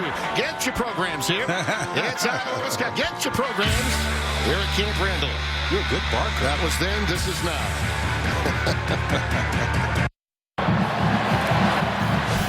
Fox College Football is sponsored by Volkswagen. Drive something bigger than yourself. Well, look at that. Just one touchdown in their last 30 offensive drives against ranked teams this year. Tim, they got to get their throw game going. Yeah. I mean, Stanley went 2 for 2 for 20 yards on that first drive. And since that, he's gone 1 for 5 for only 7 yards. Yeah, and by the way, Tyrone Tracy is one of those guys involved that's replaced Brandon Smith. They do miss him, one of their top receivers that got hurt. Stanley flushed from the pocket. That's a beautiful comeback. We do have a marker down. Reganey, 89, with the reception. That's exactly what you want from the athletic quarterback. And your receiver comes back to help you out. Check the flag. That's going to be across the far side of the field on the corner. See, Stanley he can maneuver. Got a great arm, very athletic. Holding. Defense, number 5. Phillies decline. The result of the play, first down. Shot to the face, and again, you punch a guy like that around the head and neck area, you're going to get busted every time. Got to be smarter than that. Wild Goose is a little wild. Got a little wild right there. Of late. There's another line in there somewhere, Wild Goose. But Stanley has all the measurables, and you could see them in that last sequence there. And on first down, it's Mekhi Sargent, and he's inside the 45, near the 42. Spencer, I think in a lot of ways, you've been sacked 12 times last 4 games. We touched on that in the first half. They're doing their best here from an offensive standpoint to roll him out, give him additional time, because the arm is there, and the arm strength is there. Well, there's no question about that, but Tim, you got to give them a reason to defend the interior of the line, and that's where the run game becomes important. The throw game for a team that's reluctant or reticent to throw is not going to work if you don't force them to defend the run. Brady Ross, the fullback, in front of Mekhi Sargent, who dots the I. And he's stopped in his tracks. And you say, why do they keep trying to run interior? They have to do it. Because until they can affect the numbers inside that box from tackle to tackle, you start getting 7, 8, 9 guys down. Now you take your shot and throw it. So they're running a stretch play interior. Sargent looking for some space in there. It's going to be tough sledding, but the key is to continue to do it until you affect the numbers. Both of these teams are about the old adage, it's a marathon, not a sprint. You got to remain patient. Love the fact that they're comfortable with what they do. They know the anatomy of what success looks like for them. They're not going to let this era that we're in of spread dictate their plan for success. Third down 4. Pressure up the gut, and the pass is airmailed incomplete for Smith-Marsette. And the pressure did impact that throw. They'll play field position here and boot it away. Pressure on the quarterback is coming from the outside, and again, he's trying to move with an off-schedule throw there, it looks like. 0 for 5, Spencer, on third down. So the Wisconsin defense has done the job in getting off the field for Jim Leonhard. You see Jack Dunn, junior from Madison, Edgewood High, standing inside his 10-yard line in single safety. High, end over end boot. Fair caught at the 8. 34-yard kick. 14-6. The Badgers in the Heartland game. Fox College Football is sponsored by the Ford Expedition. Built to be a better big. Let's take a look at the current Big Ten standings presented by Discover. And yeah, Minnesota's in great shape. So are the Buckeyes, who blew out Maryland on our big noon Saturday offering today. Penn State fighting uphill now, and so too are these two teams. And don't forget to tune in to the Big Ten Championship game presented by Discover December 7th, right here on Fox. Jonathan Taylor, the setback, dotting the I. 9 minutes remaining here in the third. Tim Brando, Spencer Tillman, Coley Harvey. Happy to have you with us. Taylor pushed back at about the 11-yard line by Dylan Doyle. Taylor trying to spill out that back door. Nothing there. Again, that Hawkeye defense solidifying, making it tough to find those lanes that were there in the first half. This is one of those series that Iowa's counting on their defense to keep Wisconsin pinned down, and then on the exchange of punt, maintain the field position edge that they've had really since the kickoff to start the second half. There you see the total yard story. Wisconsin with a far better day in that category. Out pattern to Cephas and Quintez. Well defended by O.J. Mudia again. Mudia, great job of closing on that play, showing you some closing speed. He knows he's in an individual man-on-man matchup over there on the outside. He's respecting the speed at that position. Cephas is a very gifted player. Yeah. Number 11 showing him respect. Spencer, are you surprised that they don't run a few more double moves for Quintez Cephas? You know what? Again, I've looked at him. He's a pretty good route runner, but in order to make that double move, it's a great point. But he's playing off coverage to him, and if you sell him out, he's got enough time to recover, and that move won't be there. It's when he plays solid man is when the double move works. 3rd and 4. Out pattern again. It's caught by Taylor. And that's why he's such a complete back. Not only can he run from tackle to tackle, but you could also take him into out of the backfield and catch passes. And you're right, partner. This is where he reminds me of Arian Foster. Arian Foster would do this while he was with the Texans, the only professional team he was with. Nice job of coming out of the backfield and giving a full block on the defender to slow him down, to clear, to become open. Arian Foster, another one of those that came out of nowhere from Tennessee. Tennessee, undrafted free agent. Yeah. A little bit like Kamara when you think about it. 1st and 10. From the 23, Cone in trouble, lets it fly incomplete. O.J. Mudia was in coverage, but the blitz coming from the strong safety, Geno Stone, laying some real lumber on Jack Cone. Well, that's a bust by the fullback. Again, you got to understand and identify. 34, he's got to be aware of where Stone is coming from. He knows that the minute he goes past him, you just got to be prepared for that.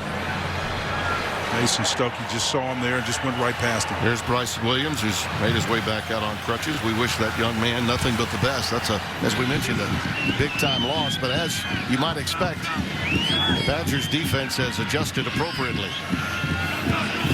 Here comes a little cross blitz. Cone's pass a little high, and it gives time for O.J. Mudia to converge on the receiver, along with Hankins. That's Danny Davis on the receiving end as Matt Hankins made that play. The ball hung up a little bit on Cone. 3rd down. 6 yards to go. X stunt right here, Timmy. This is the blitz that they're trying to affect the quarterback on. Nice job of coming in, being able to put that up. Jonathan Taylor picks it up nicely. Outstanding job.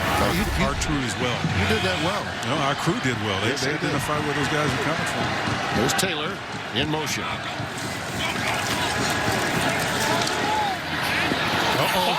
out. I don't think he caught it, but he nearly did. O.J. Mudia very close to the pick as Cone once again misfired high.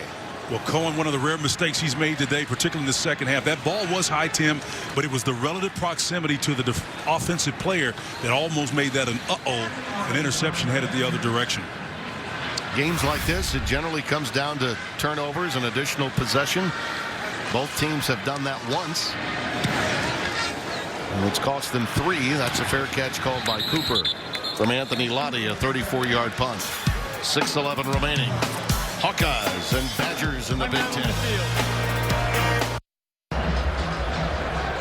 A reminder before NFL games kick off tomorrow, be sure to download the Fox Sports Super 6 app and play Super 6 NFL Sunday. You play it for free for a chance to win Terry Bradshaw's money. $250,000. Nothing like that Bradshaw money. It spins in a lot of different directions. Yes, sir. 6:11 remaining. Tim Brando, Spencer Tillman, Coley Harvey. 14-6 Badgers. Iowa with, again, relatively good field position at their own 39. Tyler Goodson is the setback. What a pop indeed. Reganey was nailed by Sanborn, who's been all over the place today. Jack Sanborn dropped in coverage again. He's not buzzing to the flat area anywhere. He's just going straight to the ball, and he turns and recognizes he's got what they call a banjo technique. Another guy on the opposite side of him, and they're playing that receiver on both sides, creating a very significant imminent danger for a receiver stepping into that. Hence the banjo effect. The banjo effect, baby. 2nd and 10. Sean Byer, 42, the tight end. Little wide receiver screen and just well read. Max Cooper nailed by Caesar Williams. You know, this Jim Leonard defense, that's a loss of 3. It's just amazing to watch. He comes with some diabolical looks in his secondary. He played that position. He's coached that position. And in a lot of ways, affects the game, Spencer, in so many ways, giving all quarterbacks so many different looks and pressures. And his redshirt junior helped him there. Caesar Williams bringing his whole body to the play and spinning out of it, making a negative play. That's bringing everything to the table. 0 for 5 on 3rd down conversions, and 3rd and long is not conducive for Iowa. Underneath on the cross, that's Goodson, and he's stopped immediately. Burks makes the stop about 3 yards beyond the original line of scrimmage, and once again, the Hawkeyes are 3 and out. The only thing I question about the defense there is they're giving him the line to gain, setting up about 6 yards when they only needed about 5. Now, again, they understood that they got to keep the chains in front of them. So they did a fine job of that. But, boy, that could have busted in a little bit more if they played looser in their coverage. He says, you know, we're about being multiple. That's the main thing. And he also mentioned that it was going to be a little easier this week because both teams huddled. Wisconsin has not played a team that huddled until today, all season long. And you think about the Big Ten, that's really hard to believe, but it should tell you a little bit about the state of the game.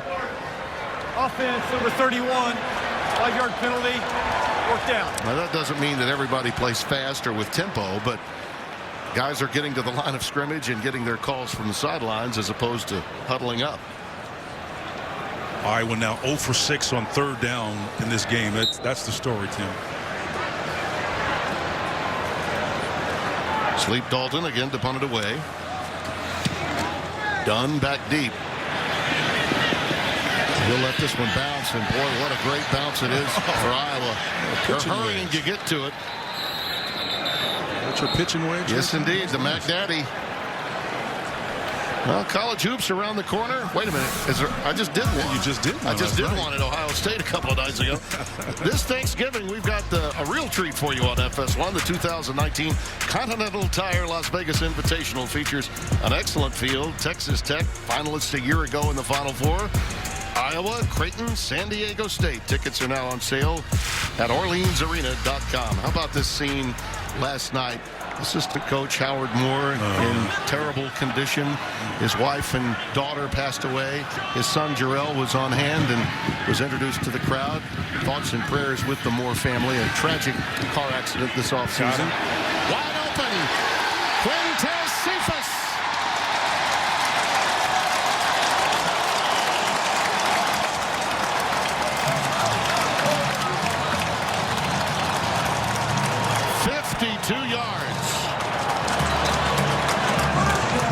The right time to take a shot. Timmy, this is just an overhead shot here to show you that the coverage was off. You knew it was only a matter of time that Cephas got open. Again, he got the type of coverage that he was desiring, man coverage on the outside, a little bit tighter than it has been the rest of the night, and he showed you his breakaway speed there. And you know, we were talking about double moves a moment ago, Spence, and that's an out and up. That's right. Well, if the coverage was tighter, that's why it worked. Taylor trying to bounce it outside, and he just got a great sense for where that hole will be. And Dane Belton made the stop. And Tim, you're making a great point because we don't have to see the tape to make the point. If you've got off coverage, and you can double move all you want, but if I'm sitting there on it watching you, I'm not going to take it. But if I'm in your face and then you give me an out cut, I'm going to respect that out cut and try to defend it. Now if I go up, I'm either going to draw a pass interference or I'm going to get behind you. By the way, that was the longest pass by Cone, longest catch from Cephas all year long. It's impressive. The timing on it was perfect. 2nd and 6.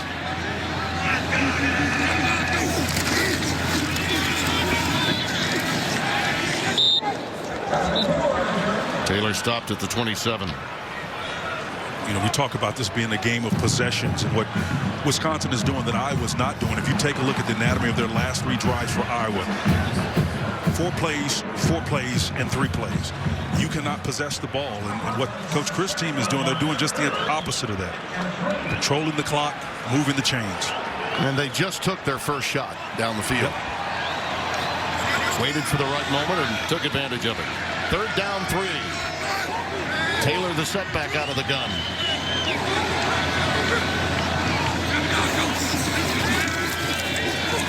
Got him again. Cephas again. Back shoulder. Touchdown.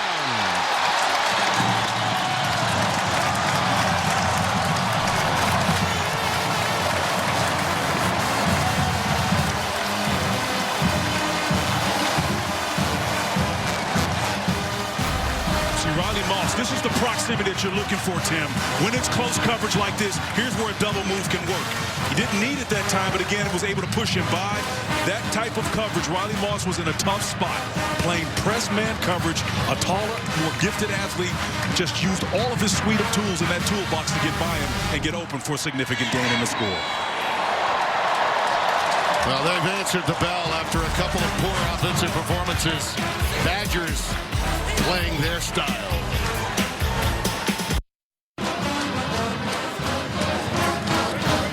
Happy group of Badgers, and why shouldn't they be? Quintez Cephas, really the catalyst in that drive. 2 catches, 79 yards, and the touchdown. And he fought for it, and as you mentioned, they caught him in man coverage, and Riley Moss was on an island. While he was out there, you know, number 11 typically was the guy who would be out there in that corner helping him, but he had no help. They switched it up, loved the matchup.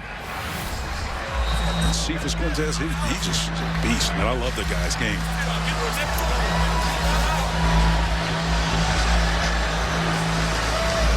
Amir Smith-Marsette awaits the kick, and Iowa now in dire straits. They have got to make something happen. Otherwise, at the end of this quarter, the jump around is going to be monumental. The camp may be shaking big time. They got to find a way to stay on the field on 3rd down. And for Nate Stanley, so much of what he always wanted to achieve as an Iowa quarterback. And let me say that Brian Ferentz is he's got nothing but confidence in Nate. He's had to defend him some, and his dad has as well. That they trust in this young man. And by the way, Paul Chryst wanted him. No question. That Brian Ferentz and Kirk Ferentz got him, but Paul Chryst really wanted to recruit Nate Stanley because he knew athletically what the young man could do. Now they've got to get outside their comfort zone. Nice little cluster formation. Let's see what they get out of it. Got him. Looking down the sidelines, and it's caught. Yep. That's Tyrone Tracy. Well, that was a thing of beauty, and it was thrown to the back shoulder where only he could get it. That's 26 yards on 1st down. Well, Tyrone Tracy does a nice job of just fighting out there. And again, Caesar Williams is the guy on the corner. In man coverage, you got to win those individual battles. If they get physical, it's really about who wants it the most. Mekhi Sargent, the setback out of the shotgun. Nice blitz. Stanley, they picked it up, though. There's Amir Smith-Marsette. He's got it inside the 35. So Iowa chunking it on 1st down. Caesar Williams again to stop. 17 yards the gain. Bringing the extra bodies kind of cleared things up on the back end so Stanley could see what was happening in the secondary. Found his receiver, delivered on time and on point. You're seeing those measurables, Spencer, in Stanley, aren't you? Yep, no question about it, Tim. But this is what's going to help him right here. Being able to get yards in between those tackles, because now there has to be an effect or a response from Wisconsin. They're probably going to bring a safety down. That means you've got one safety up, more in the box. But now the post routes, the crossing routes begin to open up, particularly when you get on the doorstep. Brian Ferentz picking up the tempo as well with these first down tosses. Quick curl, and it's caught by Reganey, who was close to the line to make. And Jack Sanborn defending there, but that fisticuffs. Yeah, they're getting a little chippy now. A little back and forth. Thought he had enough for the first down. They should give him that first down. I think so. Move the chains. Yeah, Jack Sanborn was there defending number 57. He was just a tad late, but I just love the way the ball is defended. You can see him here in the slot. He releases and gets off the line of scrimmage, just presents his numbers. Yeah. Understanding where the line to gain is just something so simple. A lot of times guys will try to get more, and they actually end up helping the defenders in those situations. They only had 40 yards the entire game in the air before this drive began. They've got 46 on this drive alone. Little bubble screen to Tyrone Tracy. Down to the 15-yard line. Everything's quick. I think they're doing something now that they probably should have been doing earlier. The concerted effort to get the ball to Tyrone Tracy, the ex-receiver, I think is something that's important. It's going to yield positive results for him down here. Second down and 2. Might be the last play of the quarter. We shall see. Yeah, they got the single receiver. That ball needs to come out right now. It does. It's caught. It's Tracy. Yep. He's down to the 2. Great job by Brian Ferentz, understanding where the matchups are, navigating the field, putting pressure, the breadth and width of the field, the eyes flash upfield first to draw that single safety the opposite direction of where he wants to go. And if you're sitting at home, you say, you know, that doesn't affect things. Now, what could be, that ball could be out. Yeah, it could be a fumble, Timmy. Timeout on the field. They may be taking a look at it, too. Yeah, they're going to take a look at it because the ball was out. We'll hustle back for a jump around, and it might not be a fun jump around for the Hawkeyes.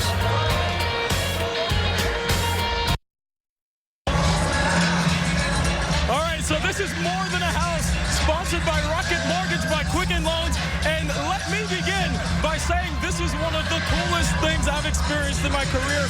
It's jump around. If you're a college football fan, you know that it is the third and fourth quarter, and they're jumping. I'm jumping. This thing is not very stable, but this is really fun, really amazing. Look at him, look at him. I gotta say, Wisconsin linebacker Chris Orr, when we talked to him yesterday, I asked him about this moment. Tight game, fourth quarter, jump around is playing. What is he thinking? He says he's looking at the other sideline. He wants to see if any players over there are jumping up or down. If they are, then he is saying to his teammates, look, they don't respect us. They don't think that we're done with them just yet. They haven't felt enough pain. We need to make sure they feel this pain. It's the fourth quarter. It's time to see if it's going to happen for him. Well, what he wishes is that one of his fellow defenders would have jumped on that fumble. Mekhi Sargent did. Hence, Iowa's got the ball on the doorstep of the Wisconsin end zone. Play fake. In the corner. Incomplete. Bayer, the tight end. That's the first misfire, and that was catchable, by the way. Stanley was 5 for 5 for 66 yards on this drive prior to that incompletion. Noah Burks, great defense here. Watch him pull the ball out of there. I mean, even with your back to it, you got to give him credit for that. Noah went up and defended that pass. Doesn't get any better than that. 41 with the left hand to jar it loose. Second and goal. Young dots the I. He carries it. Stuffed.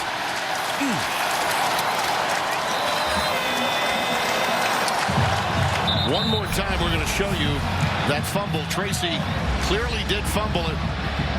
The official did not blow it dead until after the recovery took place, and it was Sargent. So Wisconsin missed an opportunity there, but now their defense trying to get it done at the goal line and save the day.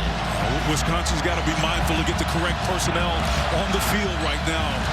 Well, this 0 for 7 on third. They're going to try to convert and make the 8th opportunity great. This is a tight bunch formation. This is a problem for Wisconsin. They got to get it out. There it is. Touchdown, Reganey.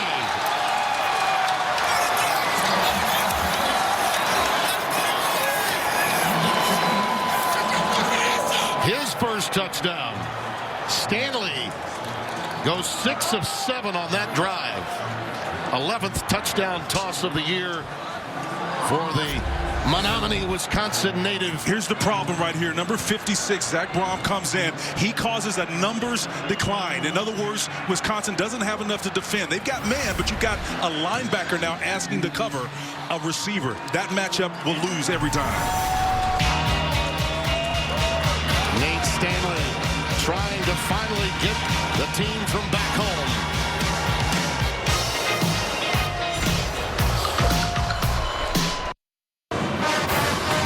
Fox College Football is sponsored by Rocket Mortgage by Quicken Loans, Push Button Get Mortgage, and by State Farm. Talk to an agent today. Another look at that touchdown. After some great passes to Smith-Marsette, got him on the doorstep. A numbers game, right, Spence? Absolutely. When you bring a rusher, you've got pure man, but it's the personnel mix. If you've got a linebacker expecting either cover a tight end or a true wide receiver, you're at a disadvantage. Look at that at the drive. Our content coordinator, Scott Alexander, all over that for me. He said, look, they've got more passes, more yards halfway through that drive than they did the entire game. I really love the decision to go in that direction, as you pointed out. Smith-Marsette is the guy that typically you're going to get the heavy production from, but the decision, say over the last quarter and a half, to go with Tyrone Tracy, that's the matchup that's going to be a winner for him. Crookshank will bring it up. Good run. Had to earn the 20-yard line. We had a very special moment here earlier, and on this Veterans Day weekend, so beautiful to see. The family of Dan Slattery being recognized. Slattery drives the Wisconsin football equipment truck, joined by his wife Janine, daughter Danielle, their 3-year-old grandson Kai. Dan's son Gregory has been stationed in the Middle East since March. Serves as a senior airman in the United States Air Force. Just one of those magnificent moments. And again, a reminder, tomorrow our guys in the NFL, Kirk Menefee and company, will once again be honoring veterans with our NFL studio show. You're going to love that. There's Jonathan Taylor. A first down and then some. So wonderful to work for Fox, a company that recognizes our veterans the way we do. Good to watch this team navigate the ball down on the ground, but whether or not it's through the air on the ground, Wisconsin, a place that respects our military, the 215th Airborne Division, based out of here near Madison, Wisconsin. We saw the Stratoforce refueler before the game started. That was impressive. 18 yards that time for Taylor, just adding to his tote board. He's got 138. And he's pushed back after a gain of 2 here. Paying the tribute. Fox Sports supports veterans, part of the fabric of who we are at Fox Sports, and proud to partner with The Mission Continues, a nonprofit organization deploying military veterans to build stronger communities across the nation. Visit www.missioncontinues.org to learn more. Of our fly guys and gals, outstanding. Second down and 8 for Wisconsin from their 41. Broshek is in the backfield. That's picked off. That's Matt Hankins. The Hawkeyes are in business.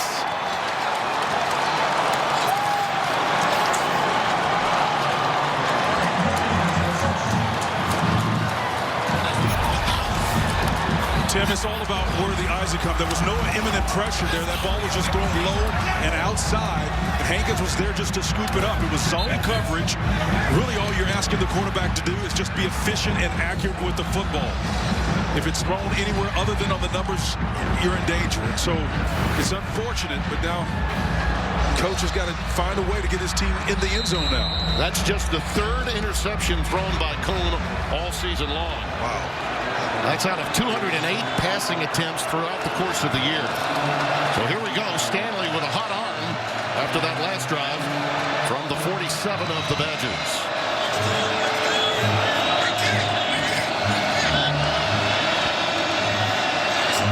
Here comes late pressure. Stanley strong in the pocket. That one thrown away in the direction of Regini. 2nd and 10. Wisconsin brought late pressure there. Isaiah Loudermilk, the strong defensive end, got some help from a safety, just creating a numbers disadvantage, one more body to think about if you're trying to throw into it, and puts pressure on the secondary because they don't have extra bodies to help them defend.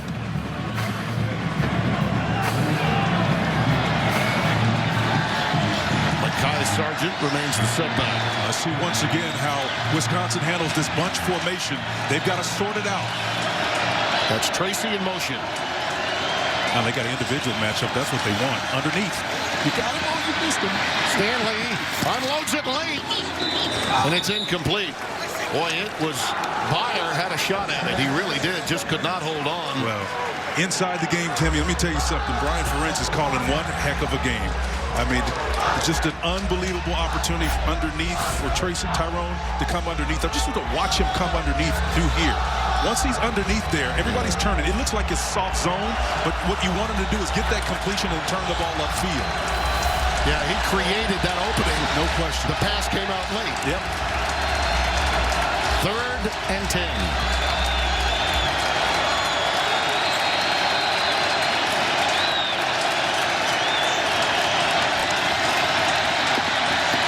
Stanley's pass is caught. The curl to Reganey. You know, I thought he had the line to make, Spencer, and then was tackled, pushed back ever so slightly. It's going to be about the length of the ball short. Well, maybe not. We'll see. It's very close. Timeout. Very close. For measurement. Well, Reganey, the onus is on him to understand where he is. He had the first down, and again, the line to gain is there. He's got it. He should have it. Yep, I agree. And so he got every bit of it, and it's where he's contacted. He was a full foot in front of the line to gain by our view. I think by the nose of the ball, he was contacted a little bit behind where he caught it, but I think he had just enough to make it by the nose of the football. I think he's got it by about 6 links. 1, 2. Oh, he's short. He is short. Short by about 6 links. I thought he may have had it by the nose of the ball. But that makes it 4th down and inches. A critical call here. You'd like to think if the DNA of your team is about running the football, you're going to go get this. Well, you certainly don't want to give up an opportunity like this with field position. You know, you just got a turnover. If you're going to win this game on the road, you got to earn it. Even after you have the great opportunity given you by a turnover from the other team. Here it is. Now, Timmy, this is where Bryson Williams, the nose tackle's presence not there. Let's see how they try to defend this in the interior line for Wisconsin. Stanley's a big customer at quarterback. He could sneak it. He does. Oh, he got pushed back. Yeah, no, he got pushed forward. Yeah. And that's a 1st down. I think Sargent might have helped him there. He came in because initially he was stoned. Entirely legal. Move the chains. So you want to see Sargent come up there and watch him just, after initially Stanley gets pushed back, he says, no, you're gonna, here's a little red caboose for you, baby. I'm going the other direction. From the 36 now, 1st down. 11 and change remaining here in the 4th. One of these teams will stay in the Big Ten Western Division race. Looking up at Minnesota, who beat Penn State earlier today. That's another pressure look. That's a shallow cross to Tracy. He jitterbugs inside the 30. May be close to another 1st down at about the 27-yard line. Chris Orr with the tackle, a gain of about 9. Wherever number 3 lines up, no matter where he is, if he's here and he comes on the outside, you find a way to get that guy the football. If you can't get him the football, you're not taking advantage of the game plan. 2nd and 1 against man coverage, out route, and it's near Smith-Marsette in front of Caesar Williams, and another 1st down. Now, Spencer, you mentioned it.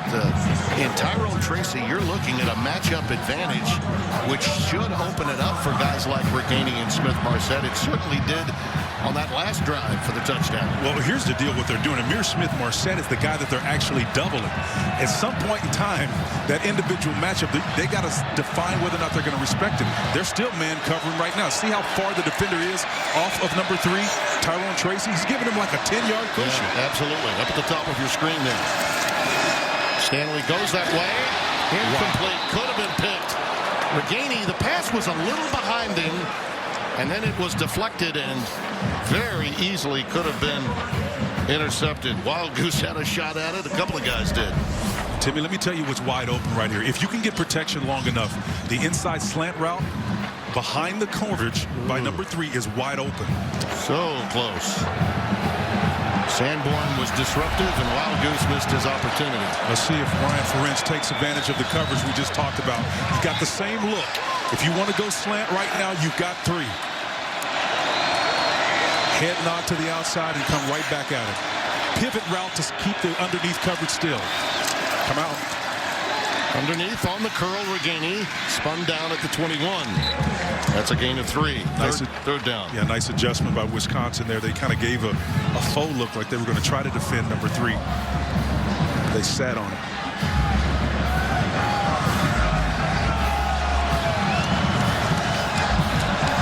Third and 7. Iowa doesn't like that. They far prefer 3rd, 5 or less. You'll hear from the fans here at Madison. They'll let you know.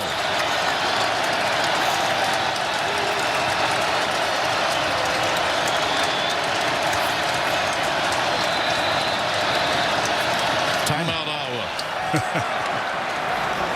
We'll take it with them. Iowa, their first. It'll be a full timeout.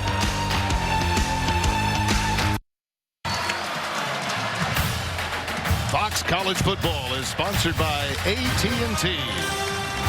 In the land of jump around, Madtown, Wisconsin. Here's our all-state mayhem moment. They stopped jumping when Hankins got this reception or interception to put Iowa in business to claw away at what was a 2-score game. And now with an opportunity to tie this game with a touchdown and a 2-point conversion. 3rd and 7 here after the timeout.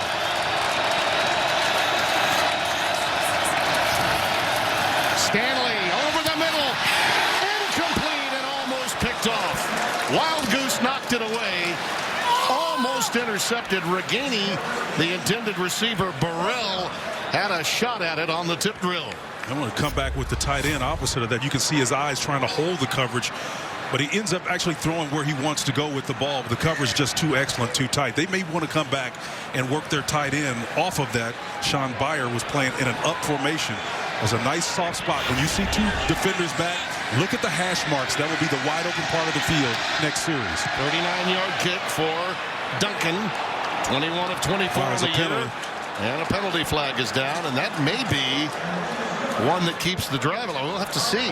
Duncan went down, and if this is against Wisconsin, Iowa could have possession here. Oh, yeah. Absolutely. That's Zach Bond, 56. Running into the kicker. Defense number 56. The penalties decline. The score is good. Timeout. They take it. They take the points. Well, that should tell you a little bit about the way these coaches play. Where they play.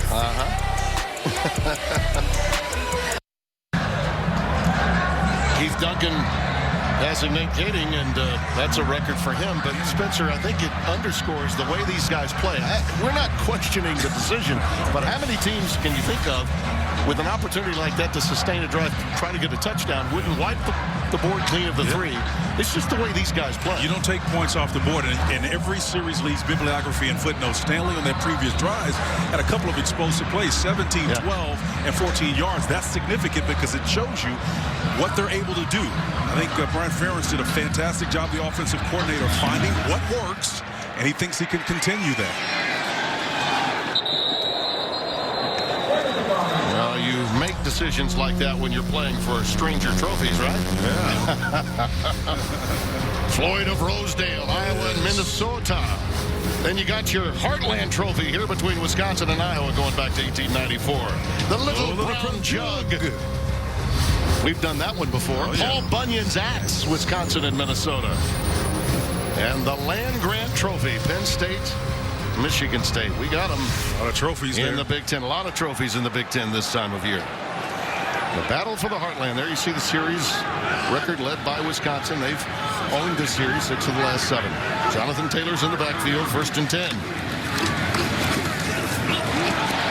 You know, you're just about to say it's JT time.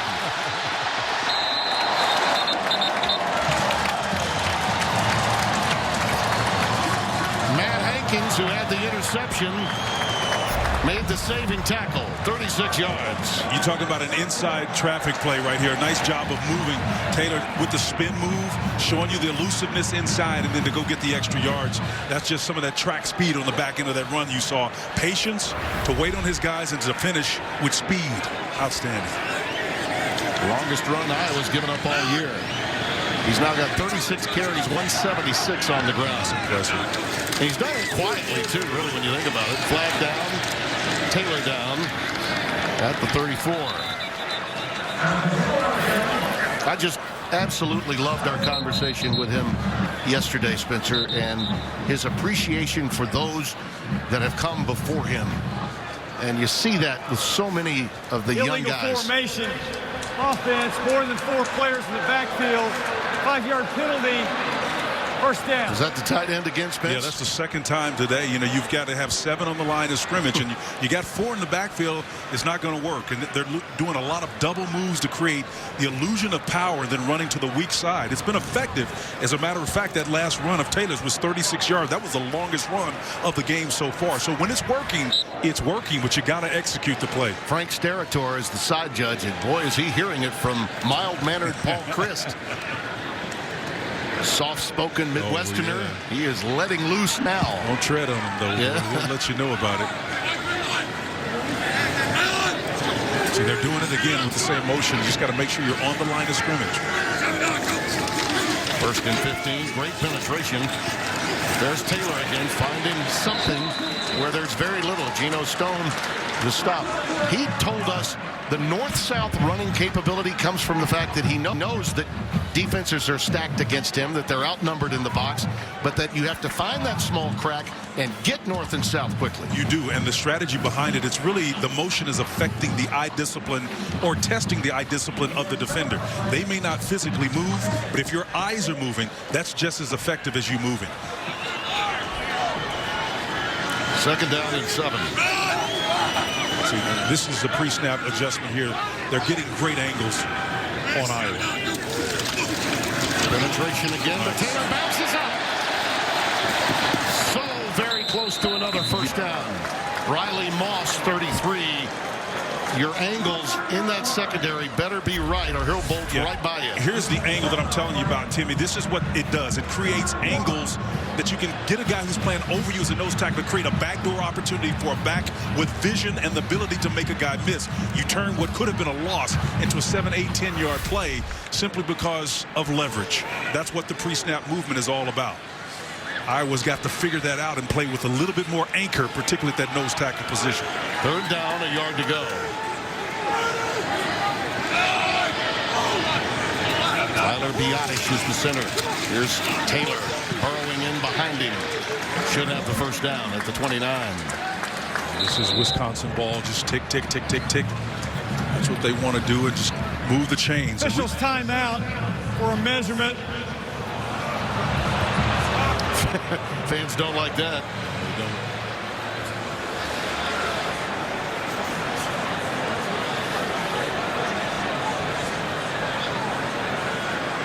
You recall that play-action pass that led to a touchdown in the first half, Spencer. You watch the way they're pounding it, and Taylor's now really lathered up. That play-action pass opportunity is getting closer and closer to becoming a reality again, isn't it? You took the words right out of my mouth. They're going to get this first down. There's about 6 links worth of first down for you, about the football link. But you're right, partner. That's exactly what they're going to do. Now they got you thinking about defending the run. Now all of a sudden, you don't have to now. You can still run the ball. I guarantee you they're going to run at least twice in a row now. It takes more time off the clock. But they've demonstrated the fact that they can affect a defense with numbers. In other words, when we have success running, you better do something to counter that. Usually that means bringing a safety out of the backfield down to the line of scrimmage or within 5 yards of it. Now the pass in game opens up. Taylor. Inside the 25, all the way down to the 22. Now time for a game break. Let's check in with Mike Hill in Los Angeles. Fellas, Bama cut a 20-point LSU halftime lead down to 6, but the Tigers answered. Clyde Edwards-Helaire has been balling the spin and the score. His third of the game, 2-point conversion failed, so it's a 12-point game right now. 39-27, still plenty of time to go in the fourth. Tim and Spencer. You look at fans from Alabama. You see the stunned look on their faces. Is there a more effective quarterback and offensive coordinator tandem in the country right now? Well, I know that Sark came in and he's doing a great job with Tua, but boy, I tell you, what they're doing at LSU is impressive, man. The Clyde Edwards-Helaire, by the way, that spin move of his and that jump cut is his specialty. They've really discovered that run game in recent weeks. Joe Brady and Steve Ingeman are calling the shots there. Nikhil Watson will carry it for Taylor. Into the game and down to the 17-yard line. But I got news, Spencer. Whoever loses that game is not out of it. Nope. By any stretch of the imagination. You know, you just much to the chagrin of a lot of people around the country. The SEC West in particular, it is stout, man, and it carries cachet. We've said this before. Pure tradition, playoff privilege. Tradition is the currency of this game, and they're going to carry a lot more. No doubt about it. And teams can lose in front of you after you've lost a game. And Alabama still has Auburn to play in the Iron Bowl. Heck, they lost that game a few years ago. Yep. Still got in and won it all. Watson again.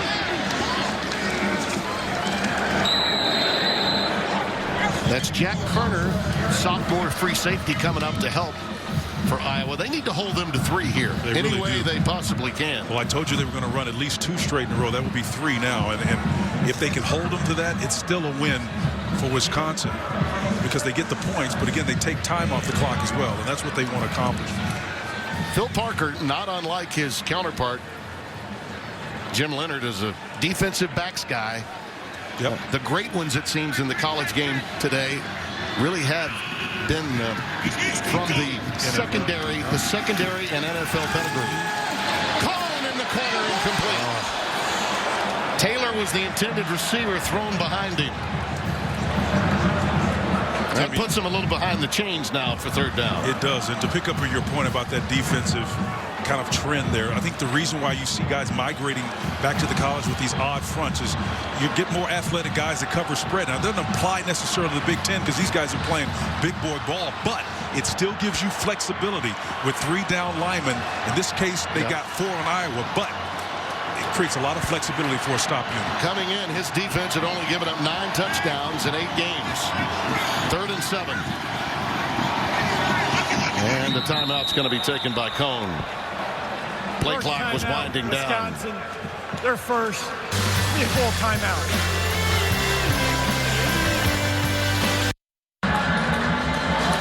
Fox College Football, sponsored by Volkswagen. Drive something bigger than yourself. State capital of Wisconsin. What a marvelous shot that is. Loved our trip here, man. This has just been everything that I thought it would be and more. Gorgeous shot. Look at those numbers today versus the last 2 games. 5 wide, Tim. How about that? Empty. Cone takes it. Not there. That's Lattimore, Cedric Lattimore with a stop. And set him up for a field goal try. Remember, they missed one earlier from about this range. You know, typically when you get a 5 wide look like that, you try to get outside releases by your receivers to get them in man coverage, turning their back, and then even if your quarterback doesn't have jets, he's usually going to get at least 5 yards. This will be 29. Yep. But a slight angle to the left. He needs a pull hook to put it through. And he just got it. Nice little draw for Colin Marsh. They needed that one. But for Iowa, they stay within a touchdown and a 2-point conversion.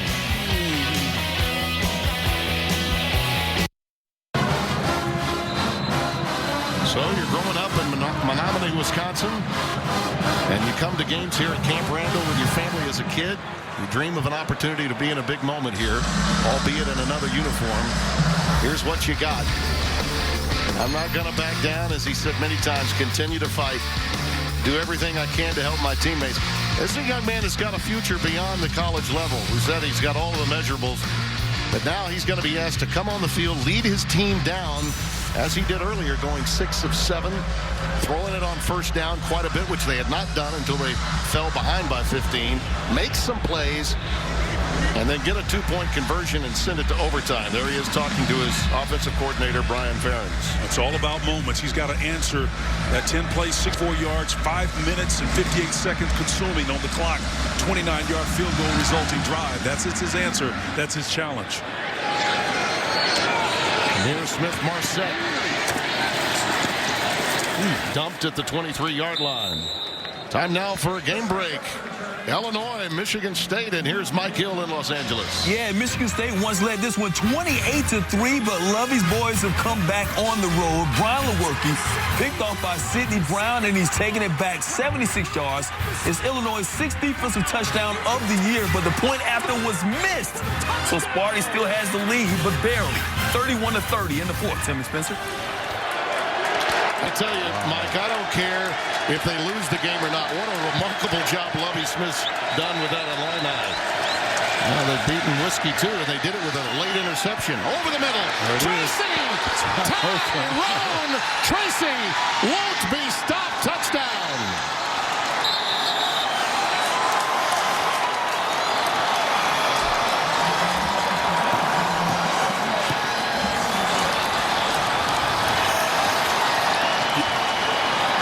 Hey, Timmy, here's the look that I'm looking for right here. You can see it's an outstanding opportunity. Off coverage, Tracy. We've been talking about how can you beat the coverage on the outside. You can see because the safety's up, that inside slant route was going to be there every single time. It was about when Brian Ferentz was going to see it and take advantage of it. Well, I'm telling you what, he dialed up something sweet right there. That was impressive. Well, that's why you take the points, right? That's why you keep the points and you live to fight another day and another play. They go for 2. Mekhi Sargent the setback. No whistle. He's in there. That's Stanley. Very close. I thought he had it. He's pushed back at the 1. They stopped him. Spencer, I thought for a moment that Wisconsin felt that their whistle had blown, and Stanley was a little late to move there. Yeah, Stanley's got to be mindful of the fact that, you know, runner is short of the goal line. Try is no good. and he's got to get his shoulder pad level down, and that's on the quarterback there, Timmy. Down here, this is too important. He knows the context. You got to get the conversion. You got to get your pad level down. Watch how late he was. It almost appeared as though he thought the play had been blown dead. And then right here, well, he was hammered right there. He's hammered a full on the yard. field was the runner was short of the goal line. The play will be under further review. And that's a good call. Burrell laid the lumber. 25, Eric Burrell. And he came in there late. It almost appeared as though Wisconsin did not move on the snap, and that maybe Stanley felt that the play had been blown dead. He was a little bit late to make his move. Well, the bottom line is this. You're 6'4". The physics do not work in your favor. Smaller, less weight defenders can stop you. He's got to get his pad level down and push that in. I mean, that's the difficult truth in those situations. A great job of getting your team down there, but you got to pay it off. What a hit by After further Burrell. review, the ruling on the field is confirmed. The runner was short of the goal line. Yeah. That's a heck of a hit. No question. I think he bloodied his lip on it, too. I guarantee you Chris Orr, the inside linebackers, appreciate that. Let's take a listen to this one, Tim.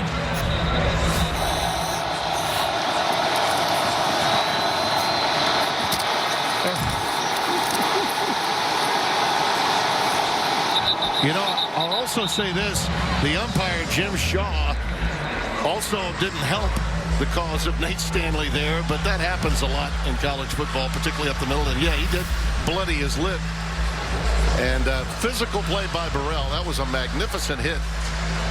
But the umpire was in that position, too. And he tried to get out of the way, but he offered a little bit of a deflection, no question. Tell you what, Chris Orr, the inside linebacker's got to be proud of his back-end buddy, Eric Burrell, on that one, man. Now, this will be Iowa's first onside kick. if they choose to go that route, but they're not. I think they surprised Wisconsin by not doing that. They had the hands team out there. Let's go down to Coley Harvey on Nate Stanley's status. Yeah, well, Stanley, you saw, came up a little bit hobbled, I guess you could say, after that hit. I saw the backup quarterback was beginning to warm up, but he motioned, Stanley motioned to him with a thumbs up, said, hey, I'm okay. And in fact, when he sat down on the bench, Kirk Ferentz came over, and the first word that he said to him was good job. He was praising him for the entire drive, obviously for the big pass that set up the opportunity for the two-point conversion. So certainly some disappointment they didn't get in there, but still some praise for the fact they got into the position that they're in right now. And actually, as I'm speaking, both quarterbacks are now throwing again. So, yeah. Well, you can bet if the kid can go, he will. But probably a good idea to get Peters up. Jonathan Taylor's in the backfield. They just like to run this clock out on the ground like this. Give it to JT and close this baby out. That's Jaimin Colbert, 32, with the tackle. Iowa has 2 timeouts remaining. Tim, it will mean less if they're not able to come back. I'm talking about Iowa now because Tracy now has 5 receptions for 130 yards and the TD. I mean, those numbers are prolific. Timeout, Iowa, their second. This is a 30-second timeout. Please reset the game clock to 3 minutes, 7 seconds. 3:07. Thank you. Spencer, what this means by taking this timeout is you got 3 yards to stop. And if you don't, basically over. You got to find a way here because you're only going to have so much time remaining. You can easily run out this clock, very close to running it all the way out with a first down. A simple first down could do that. It'd be very close. You run the mathematics through. They might touch it on a punt, but it'd be very close. But you can't waste a timeout either. I understand Kirk having to take the timeout. It's interesting that we sit at this point of the game. The mindfulness that Jonathan Taylor talks about is something that both sides could really use. I mean, if Stanley were mindful of the fact that if you get your pad level down, maybe we're in a situation where you got a chance to tie this game, and then we're going into overtime. But just got to be in the moment. Taylor, he's just too good, isn't he? Just too good. That's a first down. Chauncey Golston with the stop. Now, they do have the 1 timeout left. Yep, they do. But this is going to make it really difficult for Iowa. If they do get it back, they'll get it with no timeouts and more than likely a long way to go. From a field position standpoint, they needed a stop on that series. Taylor now quietly over 200 yards rushing. He's been impressive, man. We said at the top of the show they didn't need a prolific game from him, just a productive game, and he's doing both. You know what they say here in Wisconsin, living fit in Wisconsin is special. And by the way, this young man, he's special. He's living fit. No question. There he goes. JT.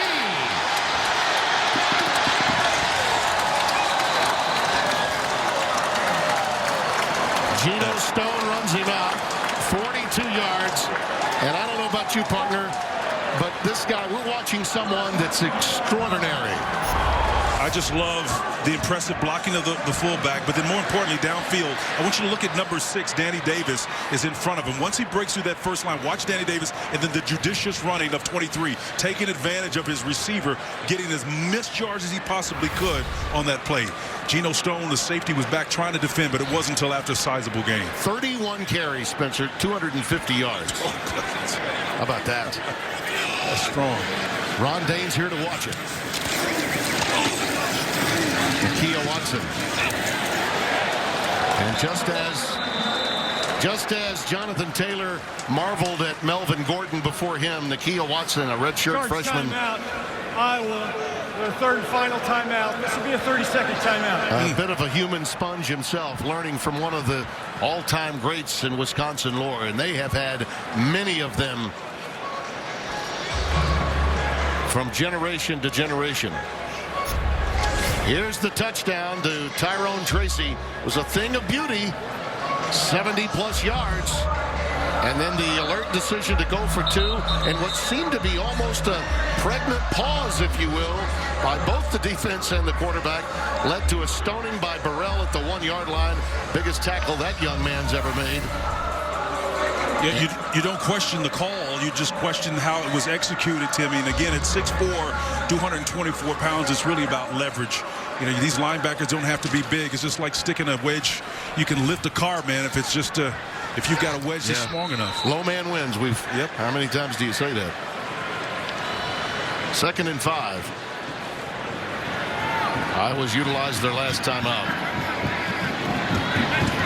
They can run it out really right here. 1 first down and it's over. Watson needs to stay in bounds, and he doesn't. Well, I'd love to have had him on the ground in bounds, but he spun out of bounds with 137, which certainly helps the Iowa cause to some degree. No question, he was a full 1 foot behind the line of the gain as well, but more importantly, to your point, he's out of bounds. Well, Phil Park has got to dial up something to keep Wisconsin from gaining a yard and putting the Heartland Trophy back in their hip pocket. Something they've become accustomed to doing.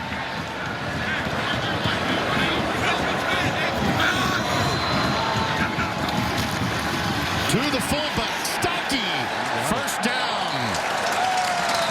That should do it. Yep. Sounds like an all-stock.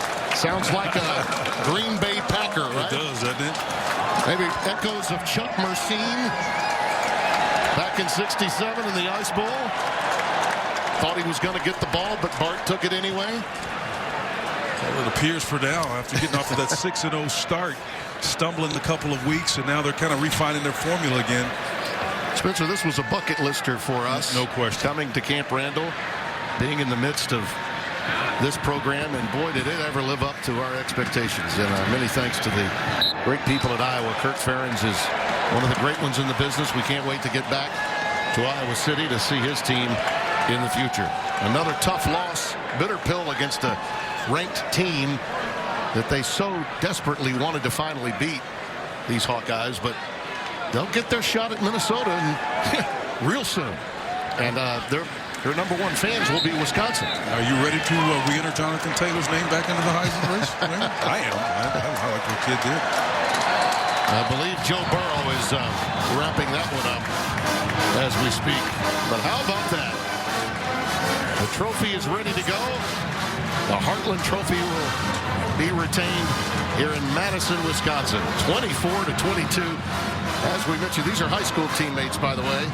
Texas football, baby. Yeah, Stocky and Stanley, both from right here. And you mentioned some Texas football, too. Orr's got his fair share of friends from the state of Texas. But right now, it's that trophy that matters. And Spencer, this is what gets lost in today's college football world.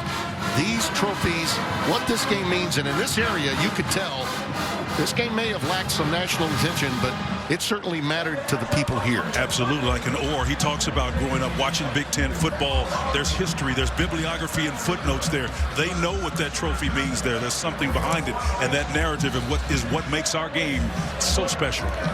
Coley Harvey standing by with Paul Christ. Okay, Coach, you guys got the Heartland Trophy again. You're getting back on the winning side of the ledger. How proud of your team were you today? Well, it's always a battle when you go up against a really good Iowa team, and I'm proud of the way they played and kept playing, and obviously guys had to make plays, and they did, and it's good, and appreciate what this group did. Yeah, your running back was obviously key down the stretch right there, closing it out. Jonathan Taylor with his 10th 200-yard game of his career. What has he meant to this program? He means everything to this team, and unbelievable teammate. You know, obviously very talented, and yet what he brings to this team and what he means to each individual, it's pretty special. All right, congratulations to you, Coach. I know we've got Jonathan right here, so we're going to talk to him. Thanks very much.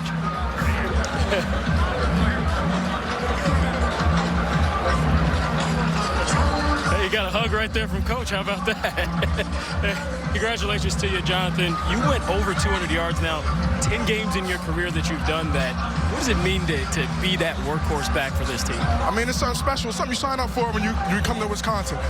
Especially at this position, you sign up to know that if they need you in a game and they need you to get those yardage and move the change, you're willing to do whatever it takes to get those yards. That sounds a lot like Ron Dane, and he was here today. Did he say anything to you? Yeah, one thing he told me, he said, you know what kind of game it's going to be? He said, make sure you protect the ball, make sure you run hard. You know, it's going to be a 4-quarter game. And now you guys still certainly control your destiny in the Big Ten West. What does that mean as you guys continue to go through this year? Still a lot of football left to play for. It's huge, and, you know, especially it's another confidence booster going into next week, understanding that we have to build upon what we did this week. Last thing for your Heartland Trophy again. What does that mean to you as well? It's something special. It's always good when you come home with some hardware. Yeah, congratulations to you. We'll see you later. Thank you very much. He's staring 6,000 yards in the face. He's past Monte Ball, and the Great Dane was enjoying it as well. Well, for our entire crew, what a privilege it was to be on hand at Camp Randall for the first time. 24-22, our final. We'll have more post-game coverage from Rob and the guys after this break. For Spencer Tillman and Coley Harvey, our entire crew, this is Tim Brando saying so long from the heartland of America.